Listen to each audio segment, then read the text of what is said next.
everybody. I'll be getting started in just a minute here. Get a few more things settled, and then I'll do the little bit of an introduction to this video, and then we'll get going.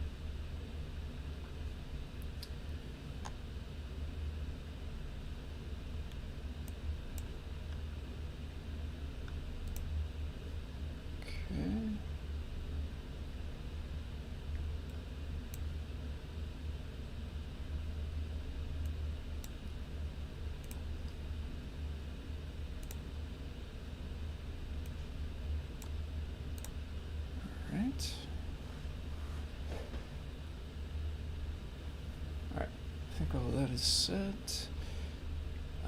Okay, here we go. Quick introduction. So, hello everybody. My name is Tim. I go by Foamy Guy most places online, although it is a little bit convoluted because it's different on YouTube. So I'm Zabrambi on YouTube. If you're watching on YouTube, that's why it's different there. And then also, actually on Twitch, it was taken as well. I'm really late to the Twitch game, so somebody else had that name there. So I'm Foamy Guy Twitch. I tried to keep it the same. But unlike Discord and GitHub and most of the places to do with CircuitPython and development online, I do go by Foamy Guy, and I tend to always use this icon, little teal-looking Cyclops little character in a lot of places. So if you see that, that's probably me. I'm a CircuitPython community member. I've been contributing to the libraries for a little bit over a year now.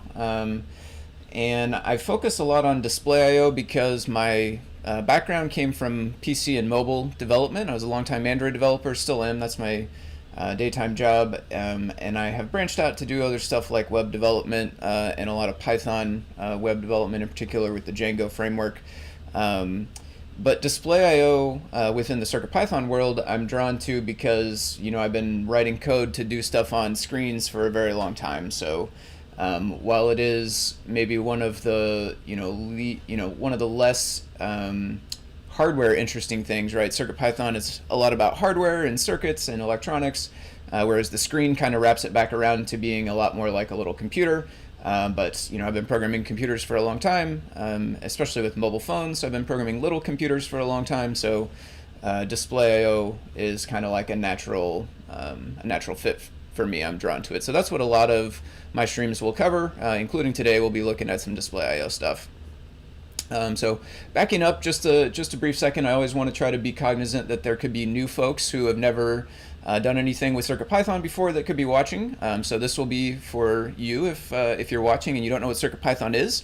CircuitPython is a version of Python. It can run on tiny computers called microcontrollers. Here is one here. This is a Adafruit Pi Portal. This device runs CircuitPython.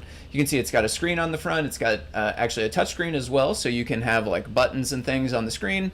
It's also got some sensors and LED lights and things on the back, as well as an SD card slot and some other stuff. So this makes a nice platform when we're working with Displayio because it has the screen all the way built in, and we don't have to worry about setting it up or running any wires or anything like that. All of that stuff can be done as well, but the Pi Portal is nice, self-contained, easy to use, and so that's the one that we'll look at today, but we'll also run some stuff on my PC here. So CircuitPython, it runs on these microcontrollers. It allows you to write Python code and iterate very quickly, and it allows you to kind of do anything you want with the hardware on these devices. So you can build circuits that have lights and speakers, and they can blink and make animations and play sounds and things. Can also hook up to a wide variety of sensors and other components. So you can read temperatures and accelerations and gyroscopes and any kind of sensor you can imagine. Most likely there's a way you can hook it up with CircuitPython. So that's really cool. Makes it super easy to interface with all of that stuff. The financial support for CircuitPython comes primarily from a company called Adafruit. They make hardware and software. They're based out of New York. If you like CircuitPython, if you like seeing content like this, if you want to help support CircuitPython, you can do so by going to adafruit.com and purchasing hardware from there. This video is not a paid endeavor. They're not paying me for this video, but they do pay me to write guides and other software from time to time. So I support them just because I think it's a really neat company. I think they do a lot of really cool stuff, and obviously I really like CircuitPython. I want to see it succeed, so I am definitely a big supporter there. Okay, diving into the actual meat of the video for today. Again, I do focus a lot on Displayio stuff, so that's what we'll be looking at today. I have a couple of things lined up I want to dig into. Let me just double check on the chat. Hey, how's it going, Jose and Hugo? I'm glad both you guys are here. We're going to look at some of the stuff that you have been working on, both of you actually. So yeah, I'll go over the 3 things I have lined up here. We might play with some more stuff beyond that, depending on how long it takes. But these are the 3 things I want to try to dig into for sure. And so one of them is from Hugo here in the chat. Hugo is working on breaking apart the progress bar library so that it can be a module, so that we can have different progress bars. And in particular, they're working on a vertical one, but I think these changes are going to be really good because it's going to allow us to have more general progress bars. We could do a lot of things even beyond just vertical and horizontal. Like sometimes on phones and web dashboards, you might see like a semicircle or something like that progress bar. So I think these changes are going to allow us to even do some fancy stuff like that if we want. Chat window is low. Let me check. Let's see here. Thank you, Hugo. Let's see. Get back to that in 1 second. Oh yeah, it is. I see it just frozen there. Let me see what's going on in this window. There it goes.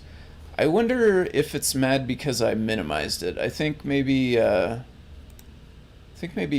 I actually like minimize it with the minimize button, it might be mad. But this time I just clicked something else to give something else focus, so maybe that's okay.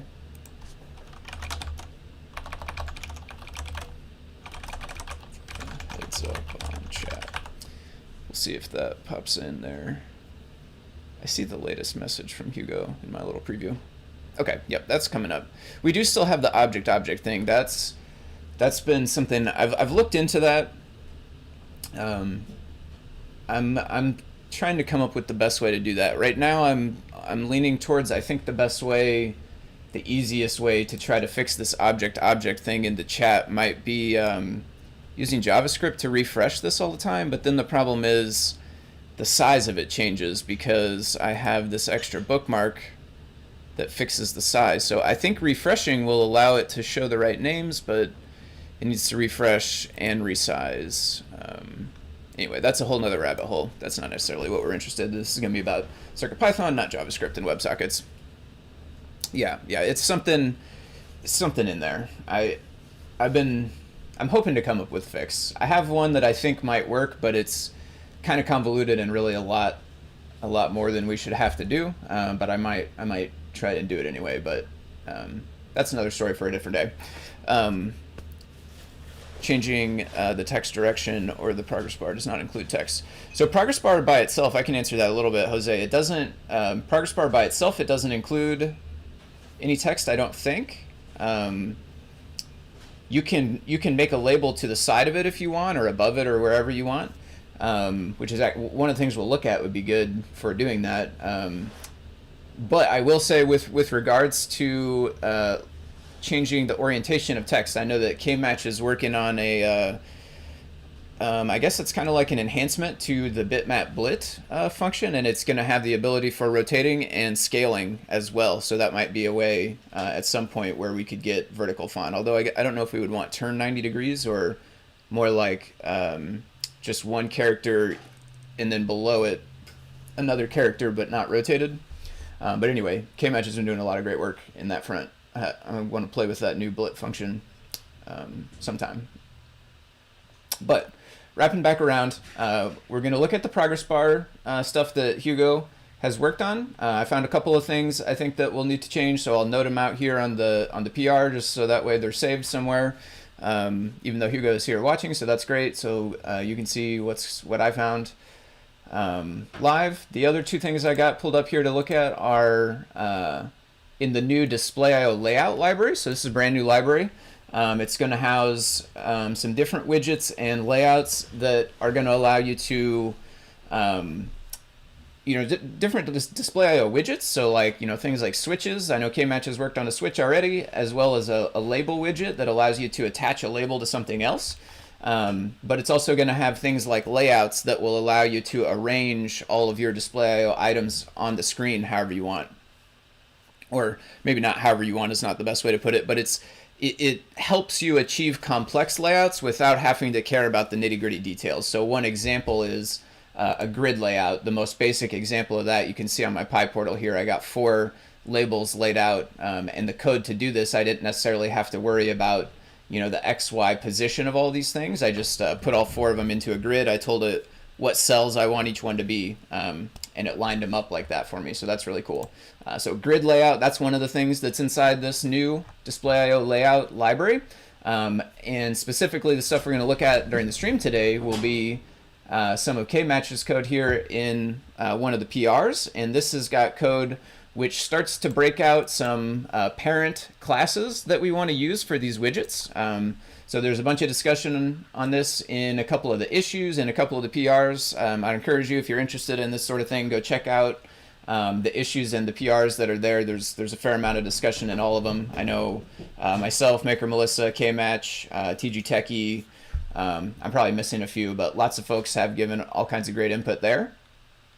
So one of the things we're looking at is making these like parent classes that the rest of the widgets will then inherit from as needed. So Kmatch has started work on those, started the widget label like I was mentioning, and then I think also in this is the sliding switch that Kmatch had worked on, which is really cool. I saw a video of it before. I haven't had a chance to play with the code yet, so I'm excited to do that. So this is the second thing we'll look at, and then the last thing, or the third thing I will say, I might wander out and find some more stuff after this, depending on what time it is. But the third thing is an enhancement that Jose made, which is to the label. This is like a proposed enhancement to the label that will try to solve one of the issues that is documented on that display text, which is where the label is at on the display text library. Let's just pull up the issue real quick.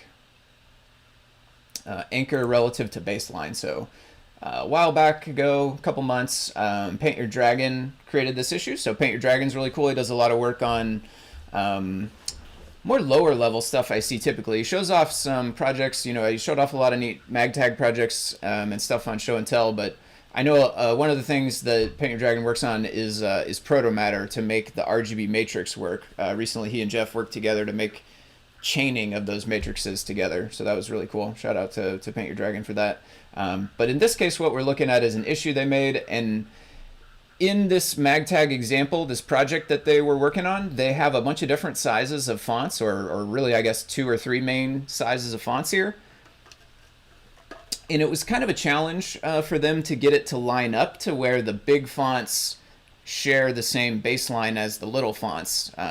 You can do it, right, by just, playing with the Y value either via the Y property or the, anchored position and anchor point. So, you can get it done, but you kind of got to do a bunch of just sort of guess and check a little bit, I suppose. So you want to have a way that's easier than that.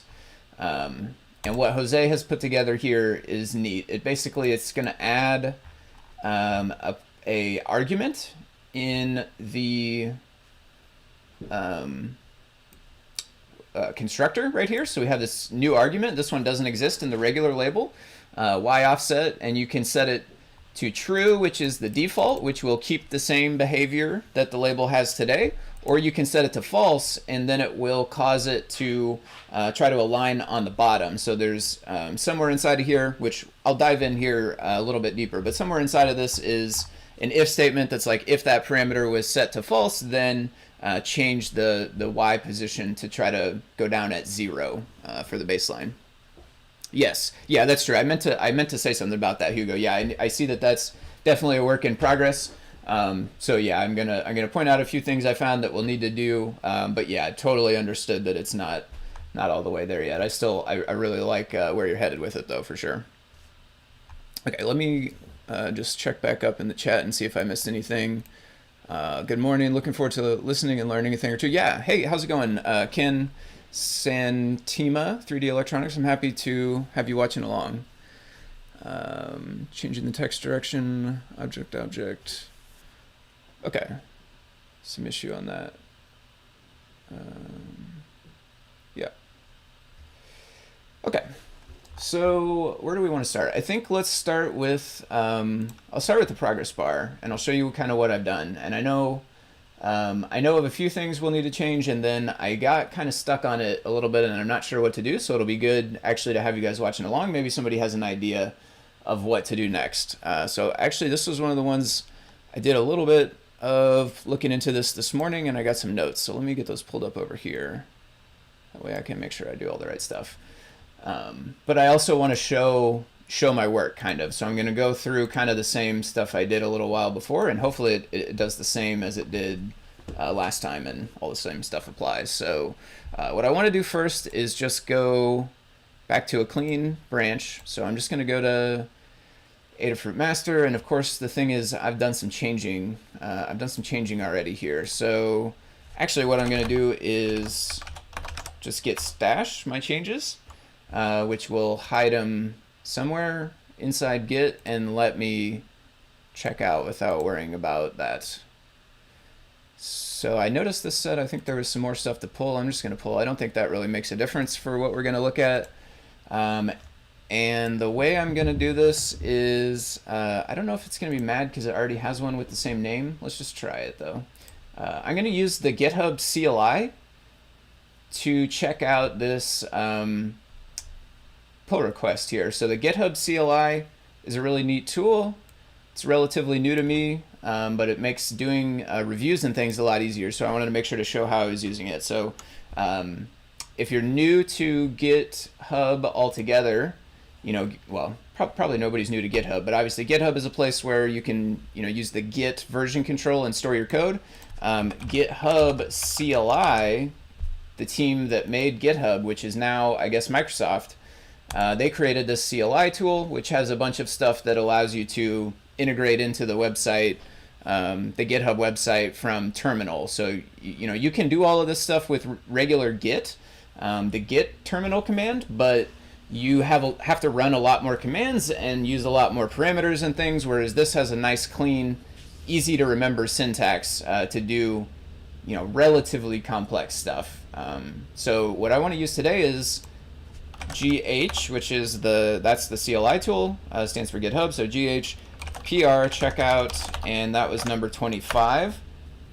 So let's see, this might be mad because I already had one named. It says switch to branch.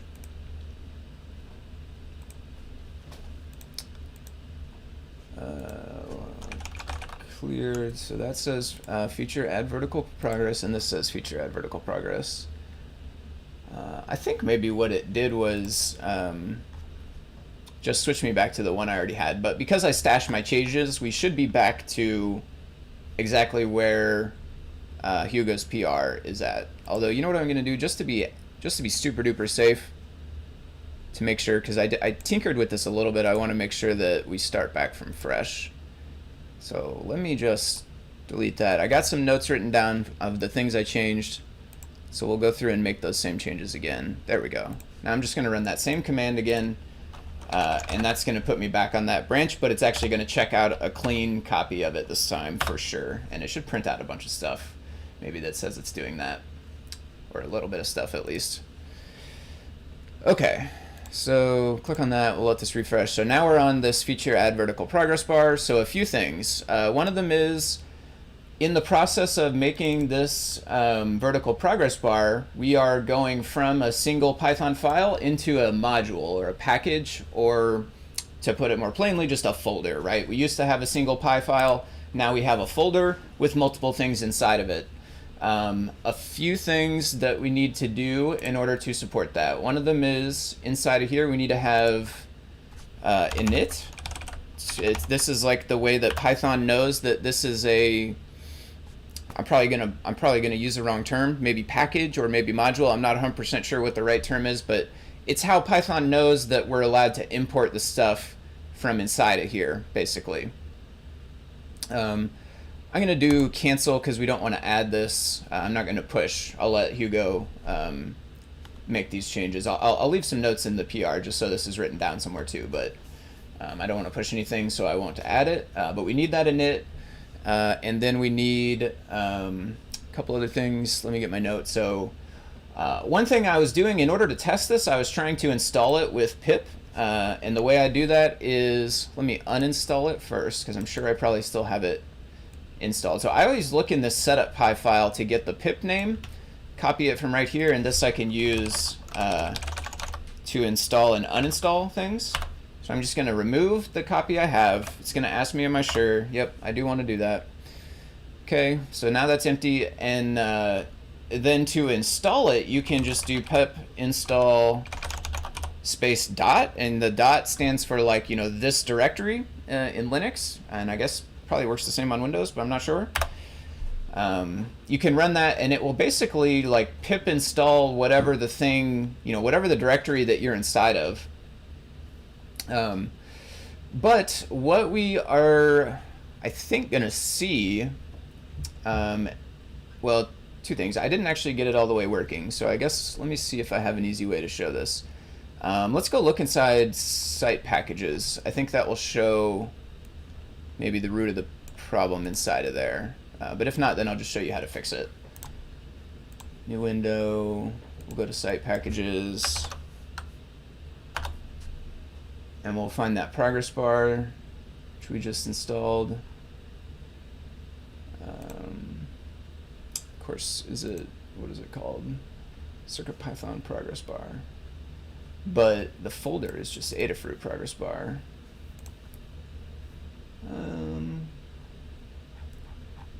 Yeah, okay, so maybe this is actually showing us, this is maybe, well, site packages. Yeah, no, that's the right place. Adafruit, we have tons of Adafruit CircuitPythons, we have Adafruit Blinka. Progress bar, here we go. Yes, okay, here we go. So inside of here we see there's no Python code. It doesn't have the stuff we need. And the reason why it's actually pretty simple, it is inside of that same file that I was just looking at, CircuitPy. At the very bottom, there's this one gotcha that whenever we change from a single file into a folder, we have to change this one thing down here inside CircuitPy. So, and there's a code document here, or a comment that says what to do. It's basically just switching this Pi modules here to be packages, and that's pretty much it. This name that's inside the list here should match the name of the folder right here, which it does, so we're good there. So usually that's the only thing you have to do, is just trade out that Pi modules for packages there. So let's try installing this again. I think we need to uninstall it first. I'm not 100% sure, but better safe than sorry, so I'm just going to do that. And then we can install it again, and then we'll go check the folder again. And I think this time should have more stuff inside of it. Progress bar. Ooh, it doesn't yet. Interesting. Top level. Okay, let me check and see if I had anything else. Imports to module file.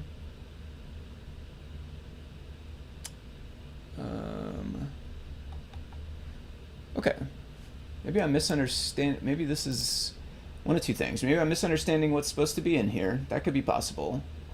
Because I didn't actually look at this before. I did troubleshoot this. I did it by running the example, and then I just was kind of fixing things one at a time. And I knew CircuitPy needed to be like this, but I didn't actually look in the folder. So it does kind of serve me right for trying to do it live the first time here. Does it show up inside of here? Maybe let's just look if there's progress bar. So these are all the single file libraries, which is what progress bar used to be, but isn't anymore.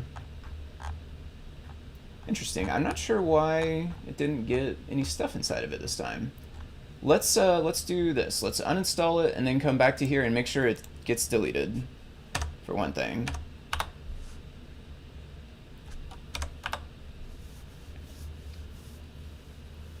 Oh, nice. Yeah, thank you for taking notes. Yeah, and I love the idea of adding it to the guide. That's definitely a good idea. I don't think we have a note about that. in the library guide, but we should. I think the thing is like changing over is the pain point mostly. If you use cookie cutter is the thing that we create new libraries from. If you use cookie cutter, I think there's a switch inside there. It will ask you if it's going to be a module or not, if I'm remembering correctly. I think so. It will set it up correctly like the first time if you do it that way. But then like, you know, where we get in trouble is if we go to like, we had it as a single file first and then like, you know, a year later or whatever, then we switch it. And it's a weird bug too. I've seen it pop up on a few libraries. It's weird because it's like, it doesn't break anything too bad. Like everything still works, just the pip install after the fact doesn't work, which I think pip install is less common for people to get their libraries that way. So sometimes it's a while before it gets caught, but I try to keep an eye out for it now that I know that. Okay, so we uninstalled this. Let's look and see if it actually deleted. So that was Adafruit progress bar, and it is gone now. It's definitely not there anymore. And I definitely changed this to packages, and I spelled it right. And that says progress bar, and this is the progress bar folder. Does it need to be up like /? No, it shouldn't be that. One thing is, let me check the display text library, because this is one where this same thing happened. So let's see what it says in there. It's pretty much the same. Packages, and then the name of the folder. Maybe there's something else inside CircuitPy. This is my only guess. And if I don't spot anything, then we'll just go forward, because I was running the example and I did get past there. I thought so. I don't know why the code's not showing up in my side packages, but I do think it was letting me farther than if that was actually a problem. Seems okay to me. This definitely says packages in progress bar. So one more time, let's pip install this folder. Let's see what it prints in this stuff too here.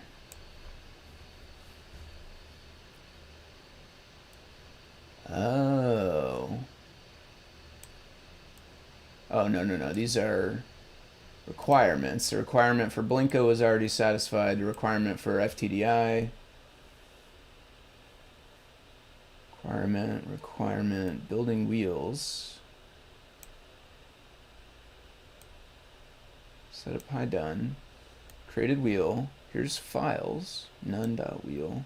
I don't really know how wheels work in Python. I see that term used. I know it's something to do with packaging, but I don't know more specifically what that is.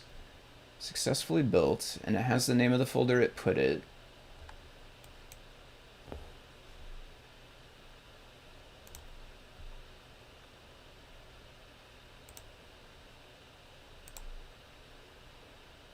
So here's progress bar.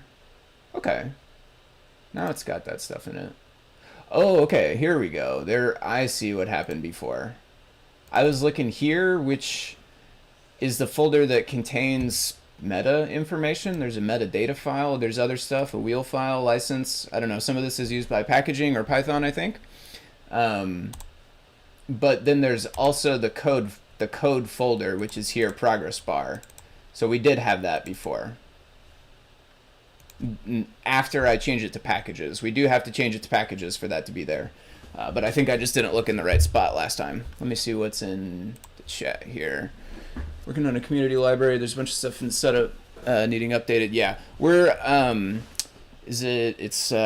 Ask Patrick W is doing some good work on cookie cutter. That's going to make it easier to create community bundle libraries. There's a PR for that. I will pull it up maybe in a little while if you guys are interested. But we're gonna Ask Patrick W has done that, and then once that gets merged, I'll be updating the guide with some information for that. There's like going to be a new high-level flag that just says, do you want to do community bundle or regular bundle? You do it, and then it will set all the different things you need properly. Let me catch up on the chat here. Moving module to package part. Pip install is certainly the outlier. Yeah, for sure. Not very many people use pip. I tend to use it a lot because I do a lot of stuff on PC with like Blinka Displayio and my Pygame display, but I'm in the minority, I think, for sure, when it comes to that. And even in terms of the people who use pip, the vast majority of those are using it on Raspberry Pi or another, Blinka like single board computer, whereas I'm doing it, totally differently on a laptop. Cookie cutter. I know there's PR. Yeah, that's the one, Aspactor W. Here, I'll pull it up. Let's pull it up. If we go cookie cutter circuit, I don't actually know the name of the repo, but we can go CircuitPython GitHub. This will probably get us there. Yeah, cookie cutter Adafruit CircuitPython PRs, and this one. So it was started a little while ago by Summersoft, and then it's been picked up more recently by Askpatrick W to finish it off. It had some stuff that used a different kind of CI, I think Travis CI instead of Actions, which we use now. So Askpatrick W got rid of the Travis CI stuff and is working on the community bundle. Oh, I need to go through and see this. I got tagged it. Does anybody know a good way to find comments on GitHub that you are tagged in? Sometimes I find like I get tagged in stuff, but I don't see stuff like this always come to a place I look, so I don't see it all the time.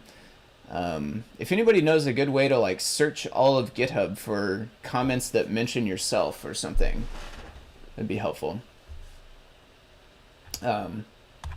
Anyway, though, this is really good. I need to go through this one of these days, real soon.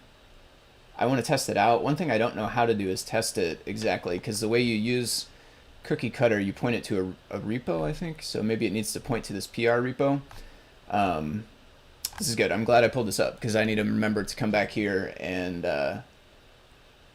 check up on this. I didn't realize that all this new stuff was written out here. But yeah, this is the PR for that cookie cutter. Am I in a system environment or a local virtual env? I think I'm in a system environment. I typically am. Let me just double check because I was messing with it a little bit yesterday. Yeah, I'm in the system environment. I tend to do it that way. I know like a lot of people recommend virtual env, and a lot of people cringe when I tell them that I'm just using like the regular system install Python for most of my stuff. Not 100%. Like there are a few projects I have where I needed different versions of different things, or I wanted a clean Python install, and so I do use virtual env sometimes, but I kind of like default to my system Python, and then if I have a problem, I'll make a virtual env and use it. So only like a small handful of projects do I actually use it for, mostly work stuff with convoluted requirements. GitHub notifications might be a good place, top right of the screen, and then the bell. Okay, I'll check that out. Pip seems to bypass apt-get and depackage. I'm not sure what you mean, Nis. Pip, it does not use apt-get, I don't think, or depackage anyway. I'm not sure exactly what you mean. New VM for just CP. Yeah, that'd be nice. If we could, especially if we could get the stubs, I think it'd be really good. Going along with VMs, if there was a way to set up a VM that had the stubs built in. Oh, I see what you're saying. You need to have pip before you can use it, and the way to get pip is apt. I see, I think. Okay, so that, let's see where we're at. We're at the progress bar. This time it did install with the code, so let's look at the other things I needed to do. And for that, I ran an example. So I have progress bar example in my Pygame display. Repo, this one's green. I'm not 100% sure if it's checked in. If it's not, then, and you're looking for it, then ping me, I'll make sure to check in. I got a couple other examples here. I've done a fair amount of stuff since I've actually committed the last time. But this is the example I used to test it, and so I can run this. Let me just make sure there's no progress bar in this folder, because what I like, yeah, you can see here, like sometimes what I did is I just would paste the libraries into this folder as I was testing them, but I don't have progress bar in there, so that's good. So let's run this, and it will use my one that we installed from pip, I thought. Okay, yeah. So this was in my notes. This is suggested at how to install pip on Debian. Yep. Python 3 pip. So one of the other things that I had to do, whoa, cat's going crazy here. It's running back and forth. Let me pull this on top just so I don't accidentally minimize the chat and get it frozen again. Okay. So the error is like it's no module found, portal base, and the reason why is, let me look at that code one more time.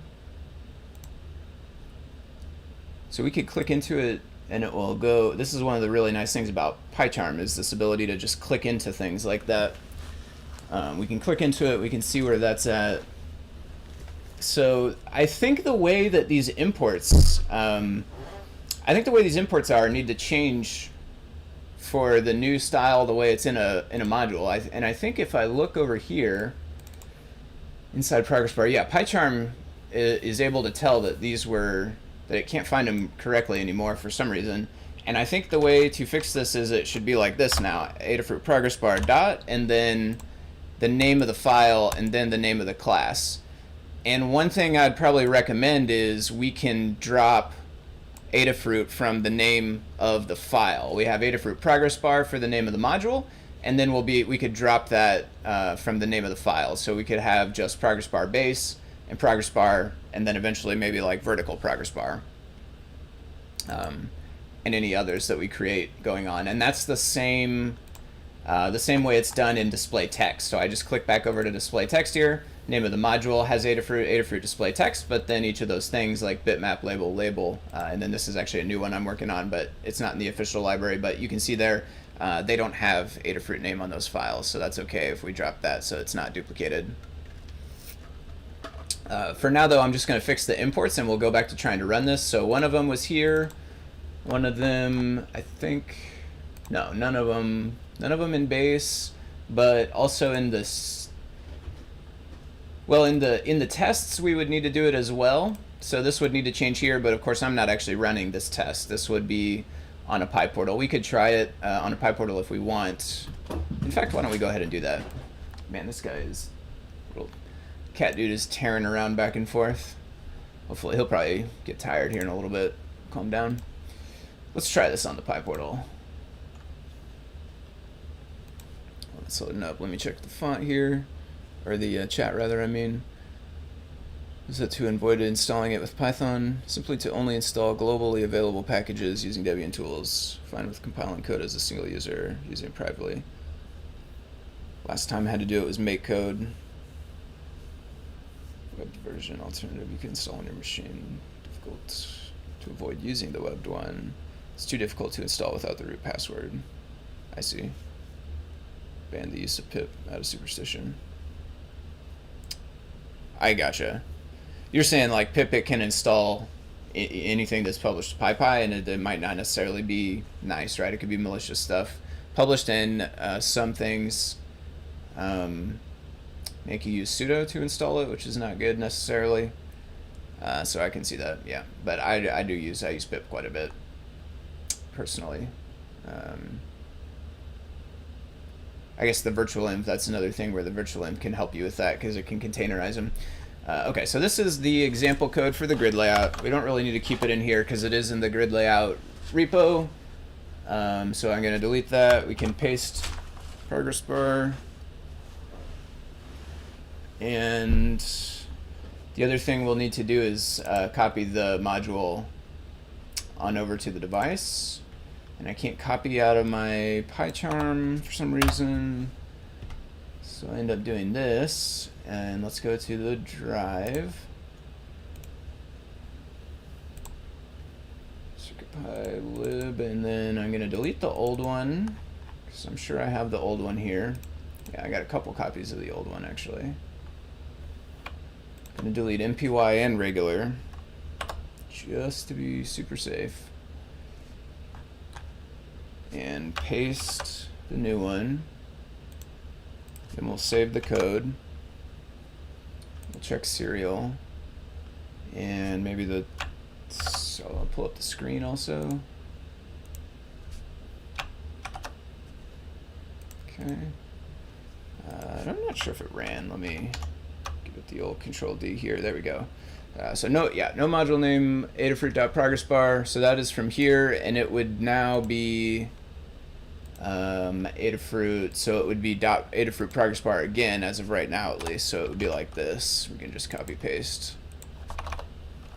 And so one of the things that we'll have to do is whenever we do make this change, whenever it gets merged in, we'll have to make sure to go through like the learn guides and any like project repos that we can find and PR it to change this. That's the one.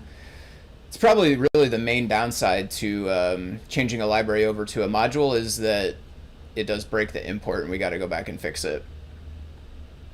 Invalid syntax. Line 80, let's check on that. Which was that, base or regular? It says base. Yeah, so I found these things. I was not actually familiar with this. I kind of looked into it a little bit, and these, it looks like, are a way to declare class attributes. I don't know if CircuitPython supports these. This was actually the first time I tried running it on the Pi Portal, so I hadn't seen this specific error before. I did notice that this code was working on my Pygame display setup, so you know, I think maybe that regular CPython might support these attribute things, and CircuitPython might not, seeing this error here. But I do want to keep going on the Pygame display side because we can show a few other things I found that I think need to get tweaked. Should the individual files drop Adafruit underscore? Yeah, totally. I think Adafruit, like this one, Adafruit underscore progressbar can just become progressbar, and then this one can just become progressbar base. Yep. Okay, so the other thing I found was these. One of the other things I found was these property getters. I think we don't need this .getter. I think this was throwing it off. Here, actually, let me start running. Let me start running my example here again. Okay, so I don't want to have the click-through thing there. We fixed this one, so let's run this again.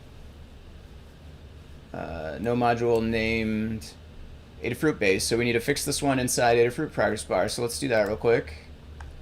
And here.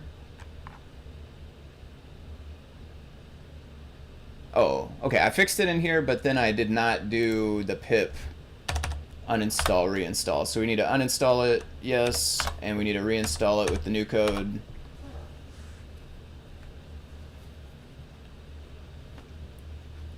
Okay, now we can run that again. Yeah, so this was the error that got me to the property things, is it says descriptor getter for property doesn't apply to function object.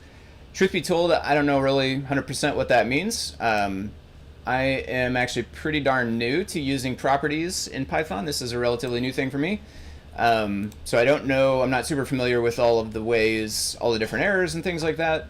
But what I found was we can, all the rest of the properties in CircuitPython code, they typically just have, well, if it's a getter, they just have property and not property.getter, and then if it's a setter, then it will have the name of the property. So this one's named progress, so it says @progress.setter. So here I think we want to get rid of these.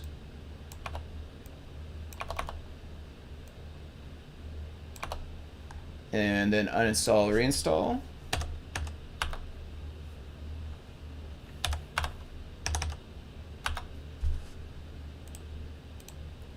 Just make sure that actually worked. Okay, yep. And then run it again. Okay, yeah, and this is where, let me just double check my notes. Yeah, this is where I made it to before as well, and I couldn't figure this one out. I don't know the solution to this, but basically what it's saying now is that inside progressbar base, let's go back to progressbar code. Inside progressbar base, inside of width, height also, but width happens to come first. So that's where our error points. It has this code here, self._size, and then fetching the thing at index 0. And, you know, I see self.size right here, and I see this thing. I wasn't familiar with this before, but I think I understand what it's doing.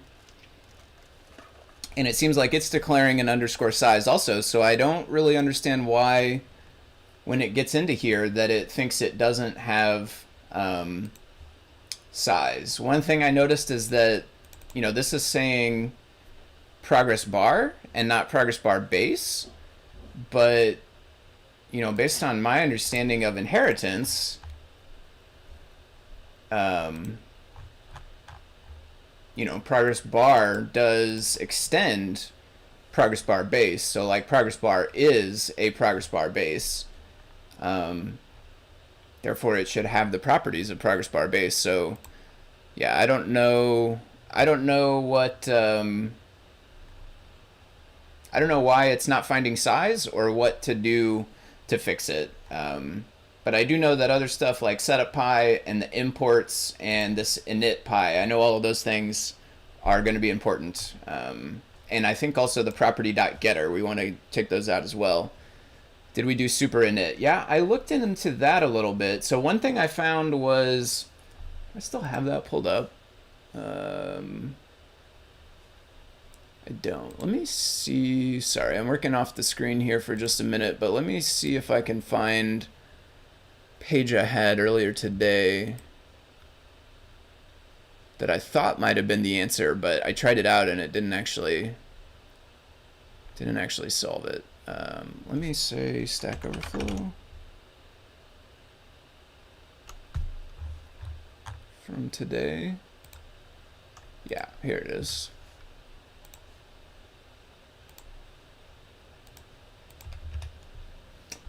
So I thought I was searching around for this error, and I thought maybe I had found what the deal was. And essentially it boiled down to, in the super.init calls, basically like telling it the type of class right here, which I think I have run across this before. I couldn't remember where it was at, and I didn't have any luck when I went back looking for it, but I'm pretty sure somewhere inside of some CircuitPython library I did have to do this, or I saw, maybe it was on a PR that I reviewed or something, but I'm pretty sure I saw this somewhere done.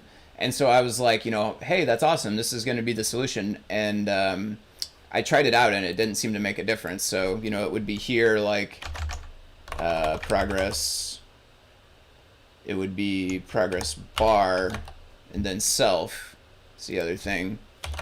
But even when I did this, it still came up with ultimately the same error with size. So, and then just to show, they do all call init. So this one is progress bar, and it's calling super init here, and then progress bar base, which extends tile grid, which is what progress bar used to extend. This one also does call super init, and I tried adding those class things into super in both of these, and it didn't seem to make a difference. Saw something, found that's a Python 2ism. I gotcha. So yeah, that's where we're at on this. So I will try to check into this a little bit more later. Here, I gotta straighten out my rug here. I'll try to check into this a little bit more later, but I think we're definitely on the right road. It's a great start, and I'm excited to see where we go with it. I'm definitely excited to see some fancier progress bars that we can create. I think vertical is, just the tip of the iceberg. We can do all kinds of interesting stuff. So I'm really excited to see where it's at. Thank you, Hugo, for working on it. I really appreciate taking that on and just enhancing Displayio widgets. So thank you. And if anybody knows what might be going on there, if anybody has any tips for what could be causing it to not be able to find size like that, you know what? Let me try a hunch, just because I don't know these things. These things weird me out a little bit. Let me just try without them. Uninstall, reinstall. Maybe this is it. Maybe those things are confusing it, possibly.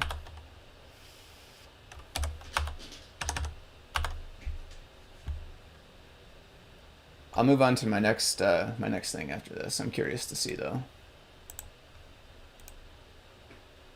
No, yeah, same problem. Can't find size. It's so weird because like I mean it clearly definitely has a size. It's declared right there. And it's yeah, I don't know. I don't get it.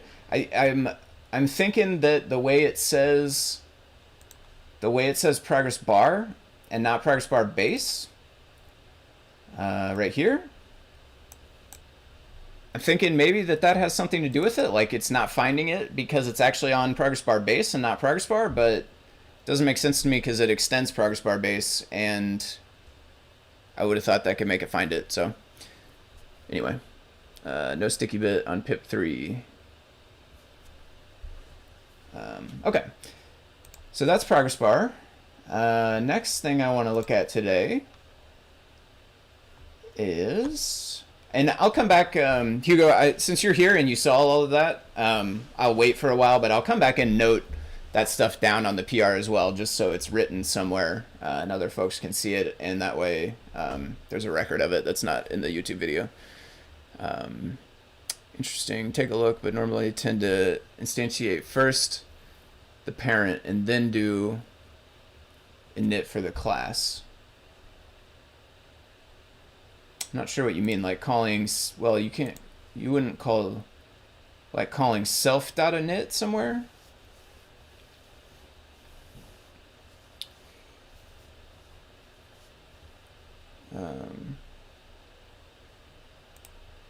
Super.init. Let me check display text one more time. Because a lot of this stuff got done, I mean, conceptually, a lot of this stuff got done in display text. The way we moved from a module to a, although what I will say, the thing that's different though is that, yeah, there's no base thing. So maybe portal base? I know like Pi Portal libraries and MagTag library, Matrix Portal library, those recently got split and they do a portal base. So maybe we could look inside portal base and find some inspiration for how it's supposed to be. Meaning I'll start with super. Yeah, I think this one is, both of them actually. The one inside progress bar base here is starting with super. And it's inside of its own init. So inside a def init, it creates all of those properties. And then the first thing it does after that is calling super. So maybe, are you trying to, maybe meaning we'll start with super. Maybe saying start with like, put above? Put before, I mean? Yeah, call super first. Okay, let's try it this way. Ooh, it does not like that.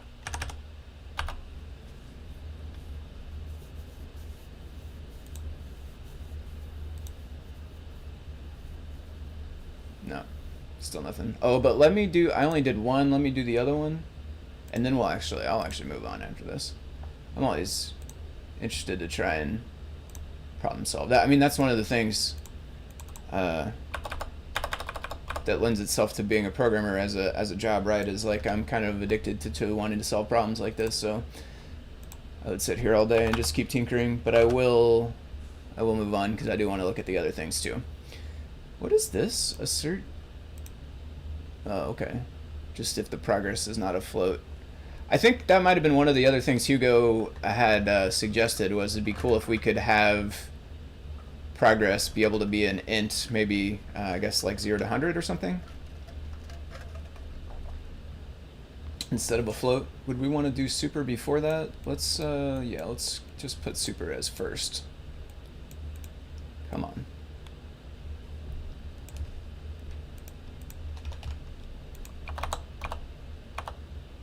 Okay, one more try.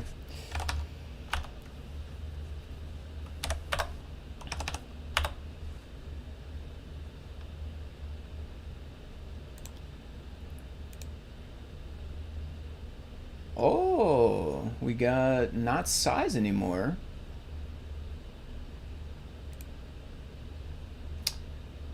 Now it's progress val.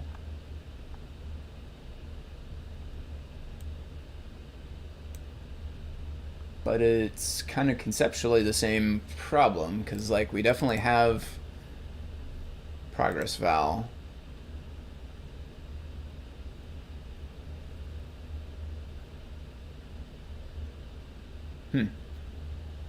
Strange. So that might, I guess I'm not 100% sure. That might have got us further. I'm not sure if that got us further along, like closer to being fixed, or if that got us like one step backwards farther away from being fixed, but it definitely changed the error, so it did have some effect. Might fail as is, since some of the parameters to super have self in them. Being an int is a separate issue. Yeah. Didn't want to put too much. Yeah, no, I hear you there. Yeah, I'm like that as well. I got some stuff like that in the layout library where I want to get the initial code in, but like I already have other stuff I want to do to it as well. I started the update. Yeah, all the things be 0 to 100, and you could customize it. Oh, that'd be cool. So you could kind of like set a logical range that fits your use case. So like if you're using a thermometer, you know, in your house, you could set it from like, I don't know, 50 degrees to 80 degrees or something. Like you could have a smaller range of like just what it's going to be, and then not have to worry about the math, just feed it the temperature exactly. Yeah, that'd be really cool. That'd be a cool way to do it. You just kind of like set it up ahead of time, and then it scales to whatever you're using it for. That'd be neat. That would definitely be neat. Okay. So let's look at some of the other things I got pulled up here. I'm gonna look into K-matches next, or do we want to do text? Let's play with text next, and then I'll come back around and do K-matches. This might be kind of a long stream, but I'll keep going until I hit all three of these, because I want to highlight all of them, just so other folks can see them, and I just want to tinker with it. Honestly, I'm excited to play with them, both. So what this one's all about, I think I mentioned a little bit up the top, but just to reiterate, this was from Jose, and this is basically like a proposal for label to solve one of the issues on the label. Again, in the repo, there's an issue here, and it's all about aligning different sized fonts at the baseline so that they look nicely together.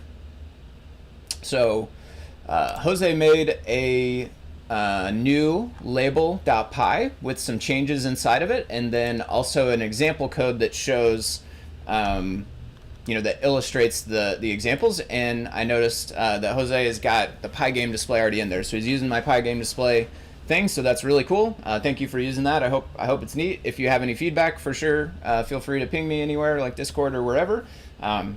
Totally excited to see people using that thing, and for sure let me know if anything goes wrong or if you can see any ways to make it better.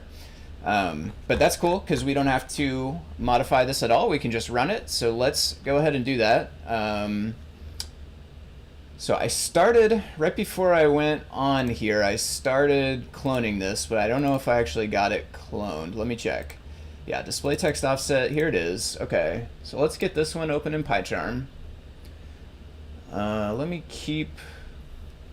I'm going to close progress bar for now, and I will also close display text in effect by opening a new one.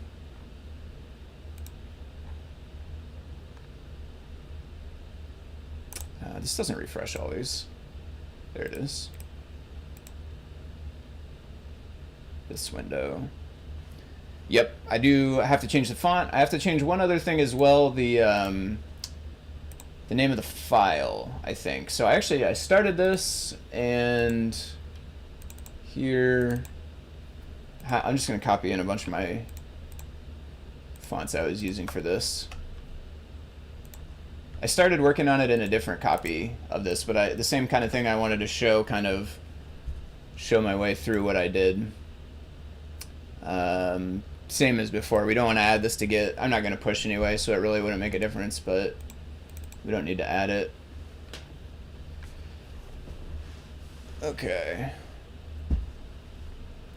So I did have Helvetica bold, so I don't need to change that one, but I don't know I don't know what this one is, IV18x16, so I didn't have that. I did notice it was called big font though, so what I did was just put in one of the other bigger fonts that I had, and I think I found one that didn't work, and I wanted to look into that a little bit too. I don't want to go too far off the rails in it, but I might take a peek. I don't remember though if it was this Calibri. Let's try that. So that's size 16 on the medium one, size 28 on the big one. And we can try to run this. What we'll see is, takes a second to load the font files. PCF font files will make it load faster, but it doesn't really matter. That's not what we're looking at in this example anyway. Okay, so first thing that happened is that inside of this example, it's trying to import display text label the same way that it would normally. And because I have display text installed with pip, because I do a lot of stuff with Blinka Displayio, it's trying to load the real library, which is in my environment, which doesn't have the changes, obviously, right? Because it's the published one, not the custom one that Jose worked on. So we need to uninstall it from pip. So I should not have closed that display text yet, because I don't know the name of it with pip, and the easiest way to find it, I think, is in the setup Pi. So let me get that back open, go to setup Pi, copy the name, we can uninstall it in here.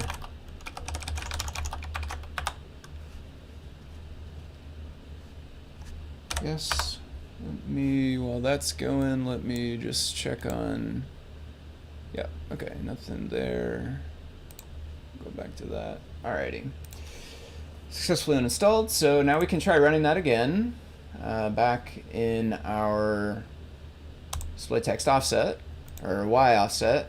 And then the next thing is no module Adafruit display text, and that's because this says from Adafruit display text import label, but now it's in this file here, which is just called label. So we could rename this file to Adafruit display text, and we could, if we wanted to, we could pack it into the module like it is in the real thing.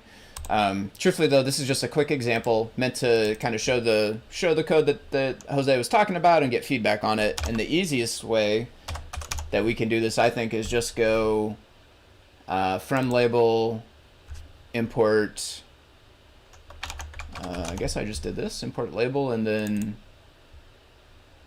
no, what did I do? Just import label, I guess it would be, right? Import label.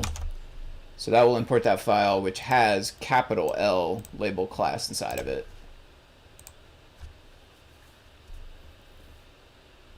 There we go. And obviously, you know, in the real library, this would, you know, you wouldn't have to make this change because it would keep its original name. It wouldn't be like that. Okay, yes, this was the font that I found this with. And actually, we might take a quick detour because this might not be a problem with the new code. This might be a problem actually with the ascent and descent stuff that we worked on. I think I worked on that in the last stream.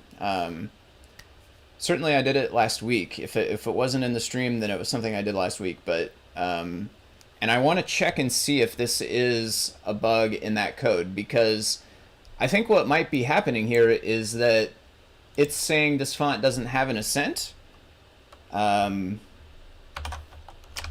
I'm pretty sure that our code is supposed to fall back and check for the M glyph and then measure it, and J and space and some other stuff. And if that's not working right, then we will want to make an issue for it. So I'm going to take a brief detour here to check into that. I'm just going to make a new, no I'm not, I'm going to copy from my Pygame display. This one I don't have pushed into the repo, and I need to. So if you do use this and you want it to be easier, please bug me to push this in, and I'll make sure to get it done. For now, I'm going to cancel it though. This Blinka Displayio Pygame setup only is nice because it does all the setup stuff for us, and then we can just start adding the code we want to test. So that will be making a label. where do I want to do this inside of here? I don't. I think what I want to do actually is go back to, let's go back to display text, and let's do this inside of here. Because I want to use the deployed display text. Basically, I want to test to see if the live library has this bug or not. So I have some code here. This was testing some wrapping functions. Wrap by pixels, that's what this was testing. On the dynamic sizing branch. Let me see.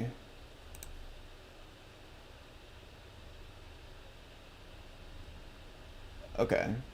Yeah, I'm gonna do this inside of this Pygame display library. I'm not gonna check it in, but this way I can do it here, and then I'll pip install display text to make sure I'm using the published one. And because I'm in this repo and this repo has no display text at all, I can be sure I'm definitely using the one from pip, which is published. So that's will be the one we're testing. Okay. So this is ascent test. We don't want to add it. We just want to make a label with Calibri, try to show it, and that's it. So let me go paste Calibri.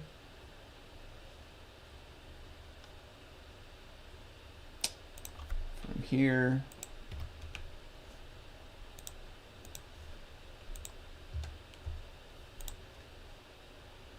Don't want to add it. Although I have a fonts folder. I probably should have put it inside of there.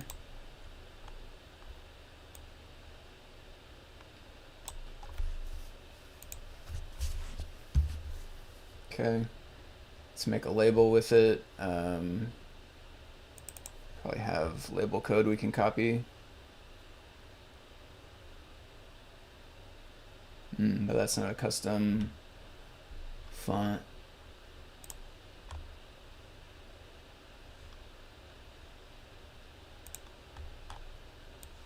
Copy it from here. So we'll need bitmap font for sure.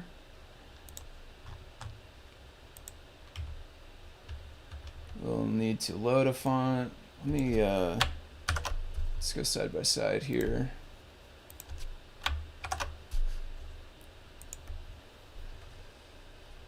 Okay, we can load the font.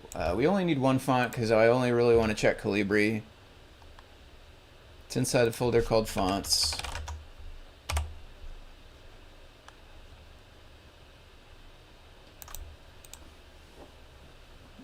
We don't really need. Oh, what am I doing? I'm changing the simple test.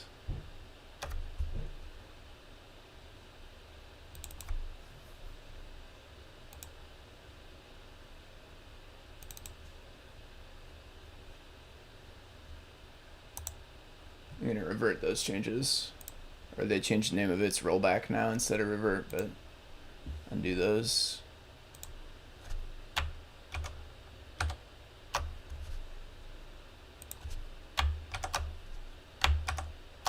Okay. Now that we're in the right file, we're going to copy in bitmap font. We're going to load the big font. Just the big font. Calibri regular. It is inside fonts. We will make one label. We don't really need more than one.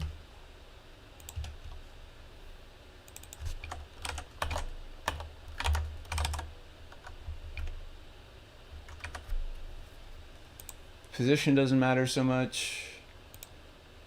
Colors don't matter so much. Actual text doesn't matter so much. You can omit max glyphs if you pass text. I don't know. It doesn't matter necessarily one way or another. I don't think it's wrong to include it, but if you're interested, you can just you don't have to use max glyphs if you pass the text. It will count the text. Usually the only reason you need to use both is if you want to initialize it to one string and then maybe change it in the future. Like if it's a sensor readout or something, you started on 0, but you might need more glyphs. That's usually when you'll use multiple, or use them both, I mean there. Background type, background color. So we're not going to be using Y offset. What is dy glyph? Is this new from Jose's thing, or is this also in display text?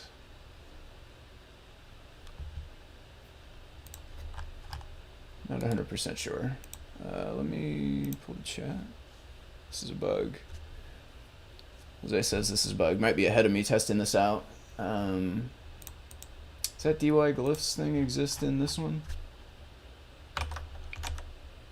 No. Okay, that thing is new too.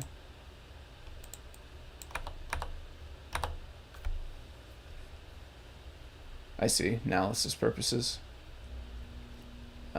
Left text, that's fine. We could say, oh, we already have actually. Main group append. Okay. I think we're there. Let's run this.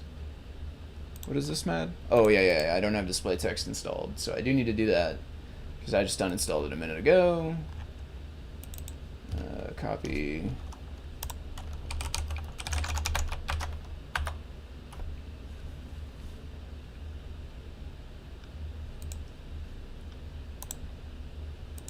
Whoops, I did debug instead of run. That's not really what I want. I don't really use the debugger so much. It can do really neat stuff. It can pause your code and you can look at the variables and stuff. Super helpful for debugging, like the name would suggest. But I tend to be a print debugger. I'll just print variables, and I like to debug at real speed. It makes it harder, but like sometimes I find if I slow things down to the debugger, I get more confused about how it's going to work when it's going full speed. Yeah, so we do have this problem here. Okay. So we'll need to make an issue for that. I'm not going to do that right now. I'm going to continue on with what I was working on, but I'm glad I checked into this. I know that we'll need to make an issue, or if somebody else wants to do it, that'd be cool too. Although we do need to probably find a font to include on the issue, and Calibri is not probably the one we want to use because I have no idea what the license is for it. I'm pretty sure I just ganked that out of Windows. Maybe what we can do is edit one of the font files that's in the repo and just delete the ascent property inside of it and then test it that way. That might be the way to go because those are licensed definitely for free use. So if we can replicate it that way, that's the way to go. Anyway, though, let's go back and dig in on the baseline thing. And so we will not be able to use Calibri, so let's do this bitstream Vera one first.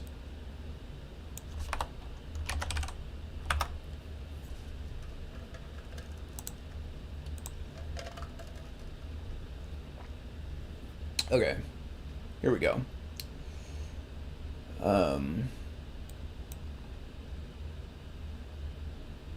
Did you add this green line? Did I add this green line? I don't recall seeing this green line before, but I was gonna do that. So it's nice that it's there. Why didn't I see that before, though?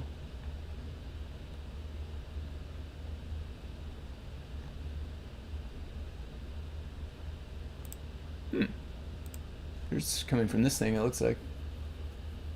Did I add this? Or did you put this in here by yourself, was it? I don't know. Maybe I just misremembering. Probably was here. And I just didn't. I probably saw it and just forgot about it. Okay. Or, oh, if you added it more recently, maybe that's the deal. When I did this the other day, I got your code from the other day. Maybe it's newer. That could be. Put it on Friday. Yep. And I tested it, I think maybe it was before Friday. Yeah, it wasn't last night. Yeah. Okay. That's the deal. Okay. So that's cool, actually. I'm glad this is here. I was planning on putting a line in here just like that. So that's perfect.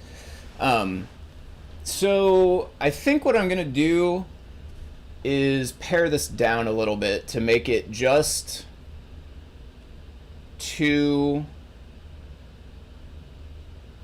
not two labels. So I'm going to make it 4 labels total one of them is gonna, well, two of them are gonna be using the new feature, and then the other two of them are gonna be like the control group that don't use the new feature.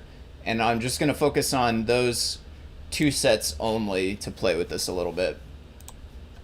So let me just start from my setup. That way we start with nothing, and I'll just add the parts we need. That way we can also keep your test, which is good, because I think this test is showing us some of the more edge cases and stuff. But I am interested in, right now at least, I'm interested in just using it kind of from the ground up and seeing what it does when I throw different fonts at it. And I think it'll be easier to check in on that with a file that's drawing less stuff. Okay, excuse me. Here we go. Add that. Oh, I guess we don't really want to add it, but that doesn't matter because we're not going to push. And I probably should have renamed it as well, so let me do that. Doesn't really matter that much what it's called. I'll just say baseline test.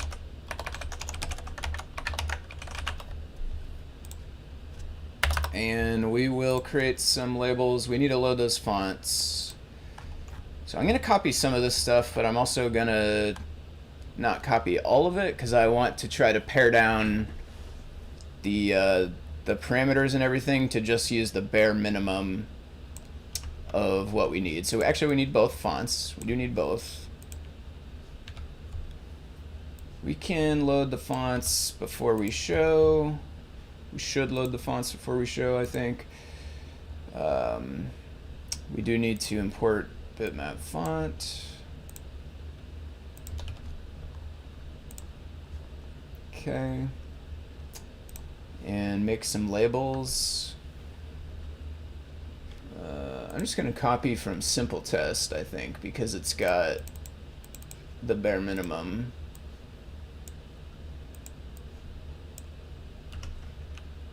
Whoops. Text will just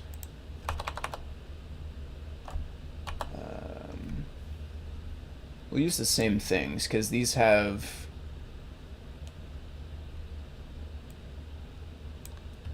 some descenders. I think these were chosen probably because they have some that go down below and some that go all the way up. So let's use the same text.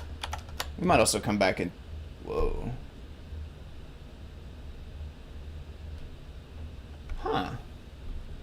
Some kind of pasteboard, some kind of visual pasteboard. I've never seen this window before in my life. I have no idea how I got that open either. Anyway, we'll put this text in. I will move it off the edge a little bit. So let's go, we'll just keep it with 1010 like it was in the simple test, and then we'll move the other one over to the right farther. X equals 10, y equals 10. I'm going to try to put the background alignment.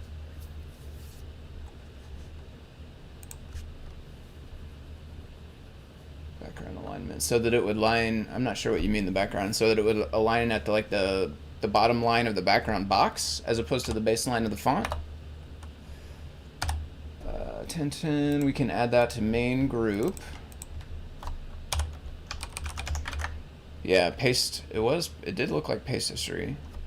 Control Command Shift V. Control Shift V. Oh yeah, Control Shift V it was. Yep.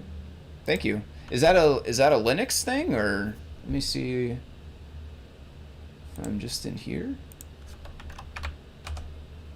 Oh, no, PyCharm maybe. Okay. Append the text area. JetBrains. Okay, JetBrains IDE. Cool. That's actually that's really neat. I had no idea that was there. So that's nice because there are times where you want to have like 2 or 3 things copied, kind of.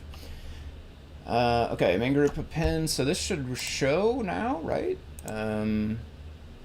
Yep. But we do need to use the custom font. So let's call that big font. Set a Terminalio font.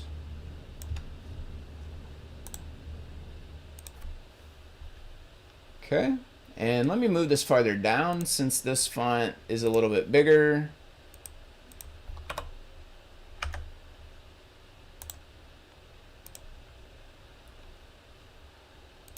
And I think it's probably is a good idea to do the backgrounds like Jose did. So I'll go background color, and gray is probably as good as anything. So let's just follow through with that. I don't know what color gray it was, but maybe we'll just do D's and see how that looks. Oh, that's a little bright. And the font color is different. I'll just copy it. Color black, background 9s.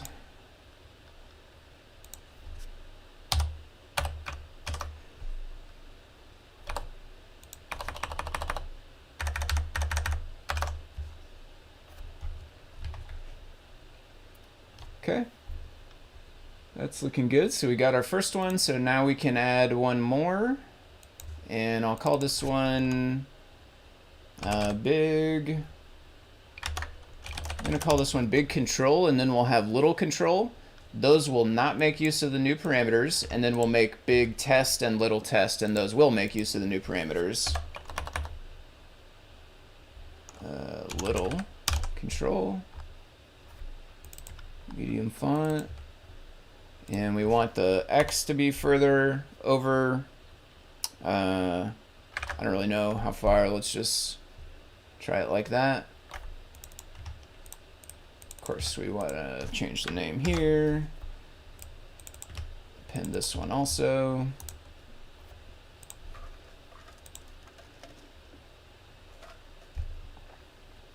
It's looking pretty good. Majority of JetBrains tool business, quality of life, efficiency increase, those things people figure out. Yeah, that's definitely true. When I first started using PyCharm, I very much was using it just because it had super nice version control. I was really new to Git, and it was helping me be able to do Git stuff as well, but I have found all kinds of things. Like, probably the one I like the most is control click. So you can control click through any function or any class or anything. It will go right into the code for it. That's amazing. Original issue was there's also a comment to align the background box. Oh, I see, in the original issue. So like maybe a secondary option, one option to align by baseline and one option to align by background line, background like bottom of the box basically. What's option? Okay, so we got these two, so let's make our test ones. We got big control, little control. Let's do big test, little test.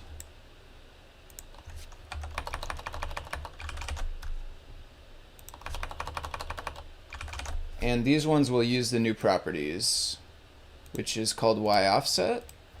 And it defaults to true, so we want to set it to false.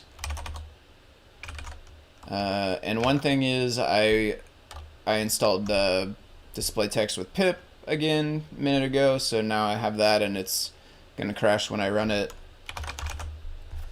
because it's not the custom new code, but that's all right. We'll change it over.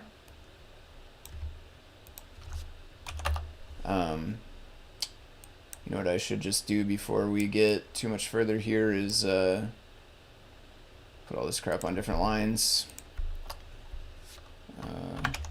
It doesn't. Okay. I think I could run black or something. It might do this, but these two are small. We'll leave them together.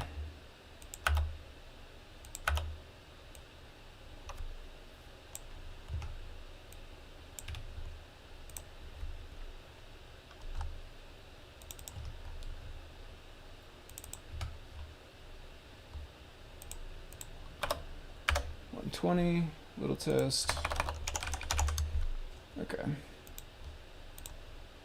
So let's run this. It's like I said, it should crash just because we pip installed display text and display text doesn't have that yet. So that's good. So let's uninstall it and then we'll test the one we're actually using. Although that is weird because change the import. I guess we could probably just fix this. And maybe that would make it so we don't need to pip uninstall. Yeah. Yeah. One thing is, though, that we did not change the Y value. And the other thing is, truthfully, I don't trust that all the way, so I'm going to pip uninstall it anyway, just to be super duper safe. Nothing worse than like trying to test something out and doing it for a while only to realize after the fact that you have just been totally testing something different. So I'm always big on like, let me just remove that and like make super sure that I'm doing the exact thing that I think I'm doing when I'm testing stuff. So let's change the Y values. No, it still needs to be called Y, but we want to change the value. Doesn't matter too much, I don't think. Just far enough down that it won't interfere with the other one. Huh. Did I not? Maybe I didn't append them to the group. Yeah.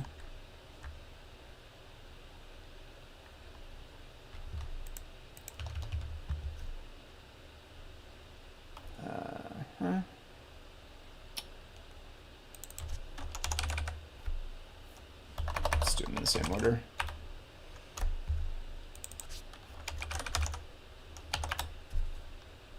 Here we go. Kind of, but not quite. I think my X on my copy one got messed up. Oh, I put 12. I see. That's what Jose was trying to tell me in the chat as well. It should be 120. I didn't pick that up yet, but thank you. Thank you for the correction there. Where's that? Okay. So one thing is, this is awfully small. I would love to scale it. But one thing is the Pygame display, or I should say actually the Blinka Displayio has a weird bug with scale, which I don't necessarily want to enter into the equation and maybe throw us off and think that something's not working. I'll do this, we'll see what it looks like, but it's probably better that we don't necessarily test with it because there's a known issue with it going too big. Yeah, so truthfully, because it's so big, we would need a bigger window. We'd have to change all the sizes and everything. We don't want to do that. Maybe on the Pi Portal, we could do the scale. The Pi Portal works normally on the scale. There's something weird going on in Blinka Displayio that's causing it to get doubled up. I dug at it for a little while one day, and I never did figure it out. Maybe we'll take a look at it on a stream in the future, and maybe somebody else will have some ideas, but we can see what's going on here, and it's looking pretty good to me. So these bottom two are the test ones, right? The top two are the control. So the top two represent basically the behavior today, the behavior that's in the existing published library, and the bottom two represent the behavior that's in this new proposed library that Jose created. Tried that, and we can't use floats. Tried what? Scaling, maybe? Scaling by, maybe Jose's saying like scaling by a decimal, like 1.5 or something instead of 2. So this is looking pretty good. Really, the main thing I want to do is just try out a couple of different fonts. I wanted to make this minimal example so that I made sure that I could understand like what it was doing, and I'm pretty sure I do have it down now. The one with all the other, like all the labels, I was getting a little bit confused about which one was which. Scale, yeah, you were saying scale for a decimal. So I'm pretty sure scale in Displayio only supports whole number ints. So like it can only go like whole numbers 2, 3, 4. But what I will say is that thing I was talking about earlier, Kmatch's new blit function, which has scale and rotate and stuff. Hopefully I'm not putting him on the spot because I'm not 100% sure if it does, but I think that thing might do scales by decimal, which would be really, really cool because that would allow us to get in between sizes, like especially for fonts. Right now sizing fonts is kind of a challenge in CircuitPython. You can either like find a font file that's in the size you want, like whenever you convert it from OTF or TTF into BDF, You can choose the size when you do that conversion. So like, this is the Calibri font at size 28. This is the Arial font at size 12. You can totally do that, but then like if you want to go and tweak it, like, oh, 28's a little bit too big, you got to go re-render that whole file. So it's kind of a pain. On PCs, a lot of times you can just set the font size, right? Like if you go to Microsoft Word or whatever, you can just, change the font size live, and you don't have to worry about choosing like, I want Calibri 28. You just say, I want Calibri, and then you set the size. If we can get in between scaling, it will give us a mechanism that works a little bit more like that. So that's one of the things I'm really excited for about that blip function. Hopefully I have it right. Hopefully it does do that. Even if not, the rotation and the other stuff it does is really cool. I think maybe mirroring or something, it might do one other thing. That stuff is all really cool, but the idea of scaling, especially fonts, is the big thing. Scaling them to in between sizes is going to be really, really cool, I think, when we can bring that in. Okay, back to this one though. This is looking pretty good. Let's just try some other fonts. And I have a boatload of fonts on my Pi Portal, so I'm just going to steal some off of there to test with. Well, we already have Arial, so why don't we do that too? Before I start grabbing other ones, why don't we just throw in Arial? So we have this one called Big Font and this one called Medium Font. I don't know if it really matters, truthfully. Let's try swapping them. Let's try it this way. I'm gonna put Arial in the big font, so it's actually smaller, so it won't read correctly anymore. They're not different enough. They're not different enough to really tell. So why don't we do the big one up here? I'm just curious if it makes any difference if we do them backwards. I'll switch them back around afterwards. Okay, it looks like it's still working fine. These ones, again, are kind of close in size, so it is a little bit different. It is weird though. It's like 24 versus 12. You would think it would be roughly double, but it doesn't really look like it's double the size. But that's just because it's two different fonts, so they had two different ideas of what the size is.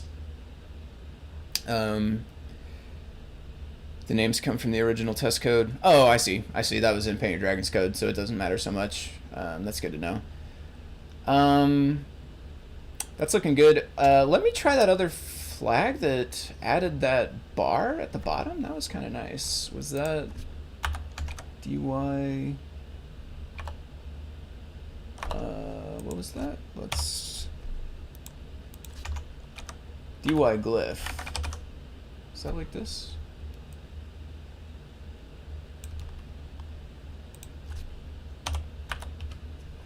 I'm not sure if this is actually what this did or not. Maybe that bar was just drawn in separately. No, okay, yeah, they didn't add the bar. Okay. Let me know, Jose, what this DY glyph. I think you said it was for troubleshooting or diagnosis before. I can look in the code too. I can find it in there as well. Let's add the line though. Let's go. We can copy that out of here. DY glyph is for the letters.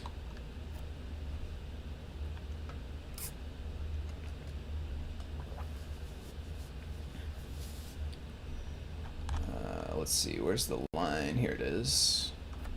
Bitmap 280 by 5 tall. It has 2 colors. That's the palette. It's the tile grid. Go baseline test. And then we'll set we want the Y. Well, the Y we'll have to maybe guess and check because these are halfway Y up. Maybe we could do anchored position. Would make it a little bit easier to get the right value here.